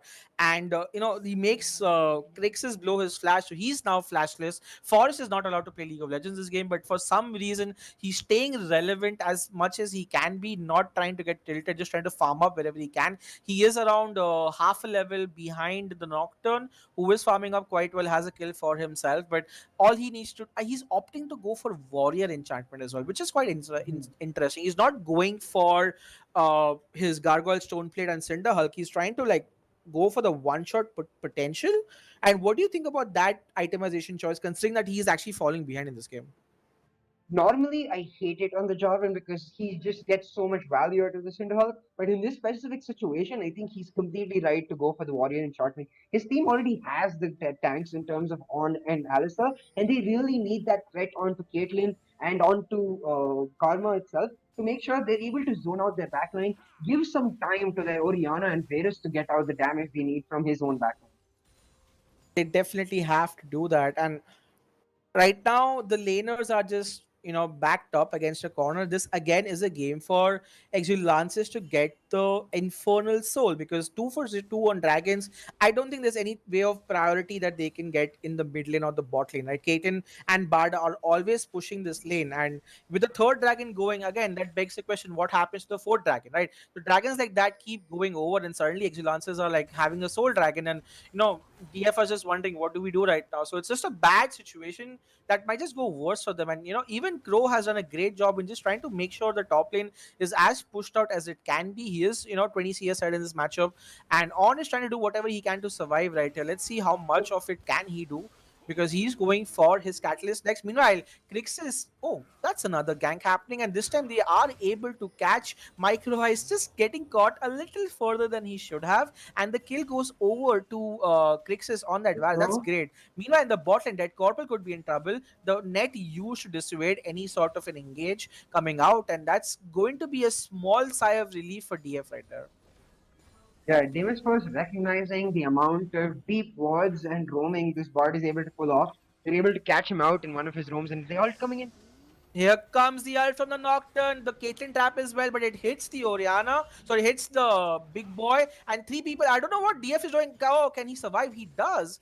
So a Nocturne ultimate thwarted, baited out Really? by an ultimate from the Alistair. J4 still has his ult up. Karma's teleport is down. 25 seconds to Baron. This could potentially be another Baron take. We'll have to wait and see, because there is a teleport from Orianna right there. There is a back coming out from the Caitlyn, and Rusty Panda could be in trouble. He's trying to do whatever he can, but look at the kiting potential. Oh my lord, like he just can't even move this game. It's so bad for him. And Darius has joined the team fight as well. See, this could just be another dragon for Exulansis. I do not see how DF can win this, but seeing how low their support is.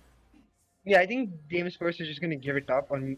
I mean, I think they have to They give it up. should. The After amount of that RQ, which yeah. takes Forest to half health, I think they need to run and need to run hard. And yeah, that's Oh exactly what they no. do. Meanwhile, Video Gamer happily and merrily takes a third dragon for himself. They have to fight for the fourth one. Meanwhile, though, Crixus gets caught out. Ghost being used, completely caught unawares right there, and he just takes a bad trade himself and just dies. And this is looking like Exulances are now stepping up into the third gear, into the fourth gear. They are looking good. They will get the first tower of the game. Botlane goes down. Crixus just getting caught out in the wrong place, unfortunately for him. Really bad for DF as a team. And it's looking like this might be another game that could close pretty soon. Yeah, like I feel really bad for Crixus. I feel like he's just getting bullied by Micro Ice and his on point cosmic bindings and the Bard ultimates. Like Micro Ice is just on fire. He's showing exactly why Elixir gave him the respect and banned the Bard in game 3 yesterday. And like now he's got his Bard and he's just taking over the game. Oh my lord, what a beautiful stun, man. Micro Ice is Oof. styling. I have to say, he's just styling right now on that Bard. It's a treat to watch this guy play Bard. I'm not gonna lie. The things that Bard is capable of doing, he's able to effectively utilize them. And look at this, man. Dead Corporal Oh no. also gets a lovely combination. He's Oh gonna kill him no. solo. What the hell, Turby? You just get caught out in traps. Perfect usage of combination right there from Dead Corporal, right? Trap auto, E auto, alt, and you're just absolutely dead at this point. Infinity Edge being done. And now, like, even with the Herald being taken, this kind of events are certainly making them lose morale and momentum in this game 3 of the finals. Yeah, like especially since Oh, the ultimate lands. Oh my lord, followed up by a Bard ultimate. Can he land something? The flash being used. That's an EQ knockup as well. On ult, he is coming. Will it hit the right people? It does not oh matter, because when your Darius does true damage, he does this. And Crow Storm gets the dunk onto the Varus. And this is just gonna look like it's gonna be game over for DF, because they can't seem to do much. I do not know what they can do at this point with how strong Exulansis are looking in this game. yeah, like Deimos Force is just getting completely dominated, and unlike the first two games, this is purely just skill on the part of Exulansis. Like this is not just some mistakes coming out. We did see some mistakes, like Termi getting caught out on the traps, but the amount of like skill coming out, especially from Micro Ice and that Corporal the bot lane here, is absolutely insane. Yeah, the even Crow right now, that was such a beautifully played team fight. You know, he gets the Alistair, stacks up completely, just goes in and autos and just ults the Varus as well. Because full stack auto means that all of your bleach stacks will be applied. So really well played by him as well. Picks up a couple of kills, will go for his Terrax Gauge next, and at this point the goal lead is nearly 5,500 in 20 minutes. I am not sure how DF win any team fight at this point. It's just they need a cracking Oriana ultimate, or they need a proper combination of things, and maybe even then, you know, I'm not even sure if they have enough damage to kill him, because Termi and Crixus are just not that far ahead as they should have been in this game. Yeah, I mean, I think at this point you have to one shot the Caitlyn and then pray that the Darius is not able to get his stacks. Because even if you one shot the Caitlyn, this Darius is extremely fed. If he's able to stack up during a fight, Darius loves extended fights. He's just gonna bop on the entire team one by one by one. Absolutely, and he did do his bopping. I like to call it dunking here, so I want to call it, like, he Yeah, just likes to yeah. dunk it, dunk, you know, Dunkin' Donuts right there that he's doing. And now with both the turrets in the mid lane gone, it's literally like free reign all over the map for them to ward. And you can see, you know, they have started to put some wards in the riverside. They will now slowly move up their vision to the jungle, and in 1 minute here, the fight for soul begins, and that will looks like it might be the final nail in the coffin, because if they lose the soul, being so far behind, then I really just have my condolences for DF at this point. Yeah, I mean, it feels like Deimos Force is feeling the impending doom that we're feeling for them too. Because like they've tried their hardest, they made the proactive plays in this game. They've actually went out of their way to try to get their like early game champions in lead and build up to the mid game. But Exulansis is just not giving up. They have the momentum from the first two games, and they're like, we I own am this not game. sure what kind of weird base race this is, but it's a bad one. Yeah. And smartly enough, DF realizes, hey, we are not winning this. We get one tower. At least we can say, hey, we didn't lose. We at least got one tower. But now they have to respond back. But Oh, again, this is going to be a brilliant ult. And he landed. One, two, three, four. That's a four-man knock-up. Beautiful ulti. But he could be in trouble. And nice blast cone usage. No, never mind. Darius could be in trouble. And just 14 minutes left for Barrett. Before he can dunk, he is the one who gets dunked right here. Nocturne ulti being used to kill. Crowstorm does oh, eventually manage to kill through the bleach stacks. But Katrina was in trouble. EQ lands. Nice ultimate. That corpus remain untouched. The Bard ult also lands. I'm not sure who's winning this team fight as of yet. Rusty Panda dies. It's a 3-4-2. However, at the end of the day, which could still mean that Dragon could be taken over by DF if they choose to. So all is said and done, this team fight actually works out in favor of DF, which gives them some breathing room, I have to say, but not enough to say that they're back in the game. But you know what? 4 more seconds. Oh man, Kixis just hit the micros at this point. Oh lord, this guy is crazy. Micro Ice is just playing with his food at this point, and he will eventually run away, trying to do as much damage. And Termi will die yet again. Does he have to flash?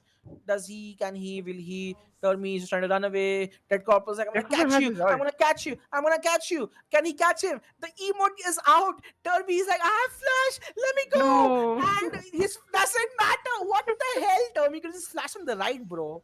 But that's unfortunate. That Corporal will tank 1, 2, and 3 turret shots. Does not matter. He does not even have a control 7. But he doesn't have like level 7 on that champ, dude. He's like level 6, and he's still spamming that just because how it was. And I feel bad for Termi. Like, he just had a disappointing game. And now with Termi dead, finally Exulansis like, hey, you know what, guys, cut the crap. Let's just get the ban and try to end the game. Yeah, the Exulansis is just like, guys, enough of this. I mean, if we do, they're acknowledging the fact that Deimos Force is a really good team too. If they give them some space, they might try to come back, but like, we're not going to give you any space. Alright, Baron goes over to Nocturne right there. Exulansis get it. Can they respond back? No way in the Oh, world. Dunk Master Darius is playing God King Darius, but that's going to be a quadra for him if he chooses it the right way. That's a nice ultimate. Here comes Oriana, however, and the ultimate gets used also, but not enough because the raid boss Darius is here. The Oh lord, the cone did not help anyone. Double kill right there. Complete ace. And this is GG, I feel, guys, because yep. 25 seconds with inhibitors and Baron up, they could potentially look to end the game. Rusty Panda's like, you know what, get me out of this game, guys. I'm done. Exulances are the better team on the day, and this is gonna be the game for them. This is a 3-0 clean sweeps here. Yeah, like, wow, that Bard ultimate just sort of summed up the entire series for me. Like, that was so perfect. He got two moving targets while not getting the target that Darius had already got. perfect time and just set up the entire team fight for his team. Oh well, they disconnected, but for some reason, I'm not sure what's happening right here. They only got the inhibitor. Um, they reconnected back. They thought the game was over, but apparently it wasn't. It gives them one more chance. But man, you can see through just this game itself how broken the morale might be, right? Of Yeah. DF. Yeah, they just not, it's not their day. They're not having anything go right for them. Even the plays that they do make, the correct plays that they do make, Exulansis is just able to outplay them and come out on top. It's just Exulansis carrying forward the momentum from yesterday's semifinals. Them going down 1-0, 2-0, they go went up, and now 3-0. They're on a 5-game unbeaten streak, assuming they win this game, of course. Yeah, unstoppable at this point. Like bringing in Catbot just made the stomp even stompier, I have to say, because they are at a 10k gold lead at 24 minutes into the game. And now with the players reconnecting, we might see a quick resume happening. Let's see if they're able to make this work. Uh, if they are, then great. If they aren't, then it's okay. And we are going to see a quick resume, guys. So we are not going anywhere. The game has resumed. Uh, okay, the pause is still there. The next dragon is up in 3 minutes. CA, what do you foresee happening? Because right now, DF are just lacking the damage to kill this Yeah, team like comp. we saw the Oriana shock wave coming in last fight, but it simply wasn't enough because she doesn't have her items yet. She hasn't finished her Morellonomicon yet quite enough. And like this Caitlyn, she's on her zeal. This Darius, he's finished his Sterox gauge. They're just popping off. They're getting the dunks, they're getting the headshots, and they're able to just finish them off irrespective of how Deimos is supposed to play. Indeed, indeed, indeed. So right now, it's just gonna be a quick break for us, guys. We're not going anywhere. We'll be back with the game. Where are they resuming? Wait, never mind. Wait, they might be resuming in a sec.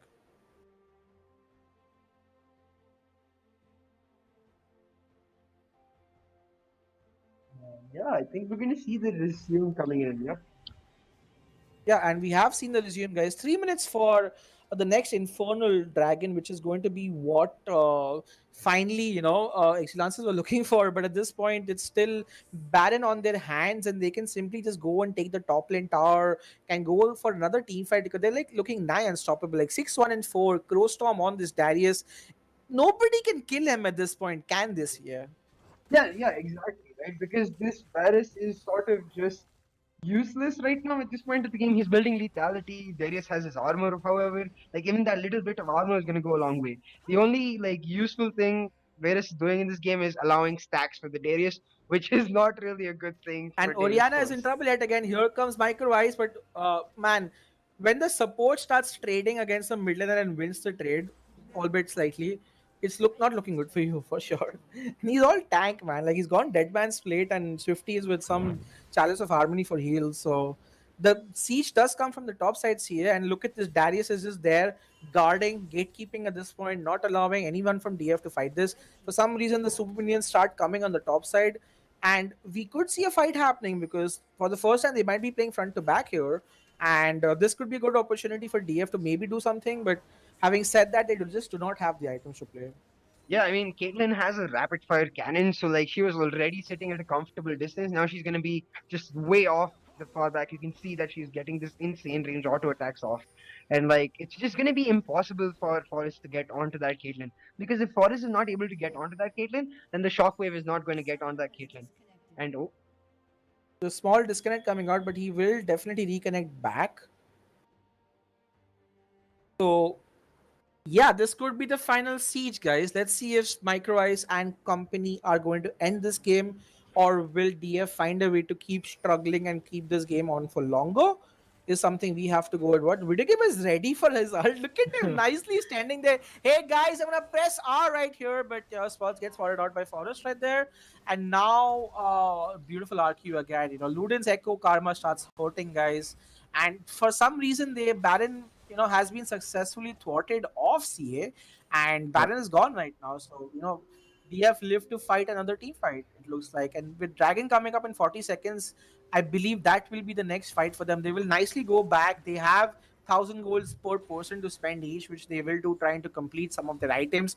Three completed items, a GA for Caitlyn, best item to get at this point because it is the final push. If she does get caught out, she can always just survive. No flash on her, mind you, so she still has to be careful. And now they are looking to see if they can cast the Darius, though not the greatest of plans right here. And EQ still follows up. Oh, they He are might just looking to do 1v2. this. I think he can 1v2 easily at this point. Yeah, Oh. and that's he does. And I don't know what's happening right here. They hit the ultimate. Can the ball release system work? The flash Oh! from everyone. I don't know what is this tunneling that they have for the Ori for the Darius right here, but the backup is here, the ultimate is here. He does not die. Look at the heals coming out. This mod, this Darius Oh. is an absolute raid boss. Dead Corporal, unstoppable on that Oriana. He's gonna sorry, on that Caitlyn on the Oriana. That's gonna be game, guys. This is just a moment of desperation that can only be described as giving up. That's Yeah, it, guys. That's there's the game no other way to for put it. DF. An unfortunate end to their gameplay, but a great performance from Exulansis. They were the better team on the day. They were the best team of the tournament. 3-0 victory coming out from DF for Exulansis right here. And they are your champions of the first ever South Asia Championship League. Kudos to Exulansis Esports for winning the series. Yeah, GG well played. Exulansis like completely dominated the finals, and like they're going to be extremely happy. I mean, I'm sure Deimos Force will go back and look at this game and see what all they could have done. But you have to appreciate the sheer amount of skill Exulansis brought to this final. They were on point with every single one of their plays, and they're rightfully crowned champions. Exactly, and you just look at the damage dealt this game as well, and it's all Caitlyn, right? Varys did his job too, equal on damage with the Caitlyn, but just performances from Micro Ice right there as a support doing the so much damage more than the Nocturne himself was just a great performance. Exulances deservingly win this tournament by a great landslide victory, I have to say, guys. And congratulations to them and the entire team. And you know what, guys? Just wanted to give you a quick update. This is the first season of the South Asia Championship League. We will be back for a season 2. So make sure you have liked the page. You've joined the Facebook group of the Esports Club and the League in the community, because all updates for the next tournaments will be posted here. But for today, we congratulate Exulansis Esports for playing a fantastic best of 5 series and winning these tournaments. For now, they are your champions and they will be the team to beat for the foreseeable future. Until next time, guys, this is Bishi signing off. I hope you guys had fun, and we'll see you for the next one.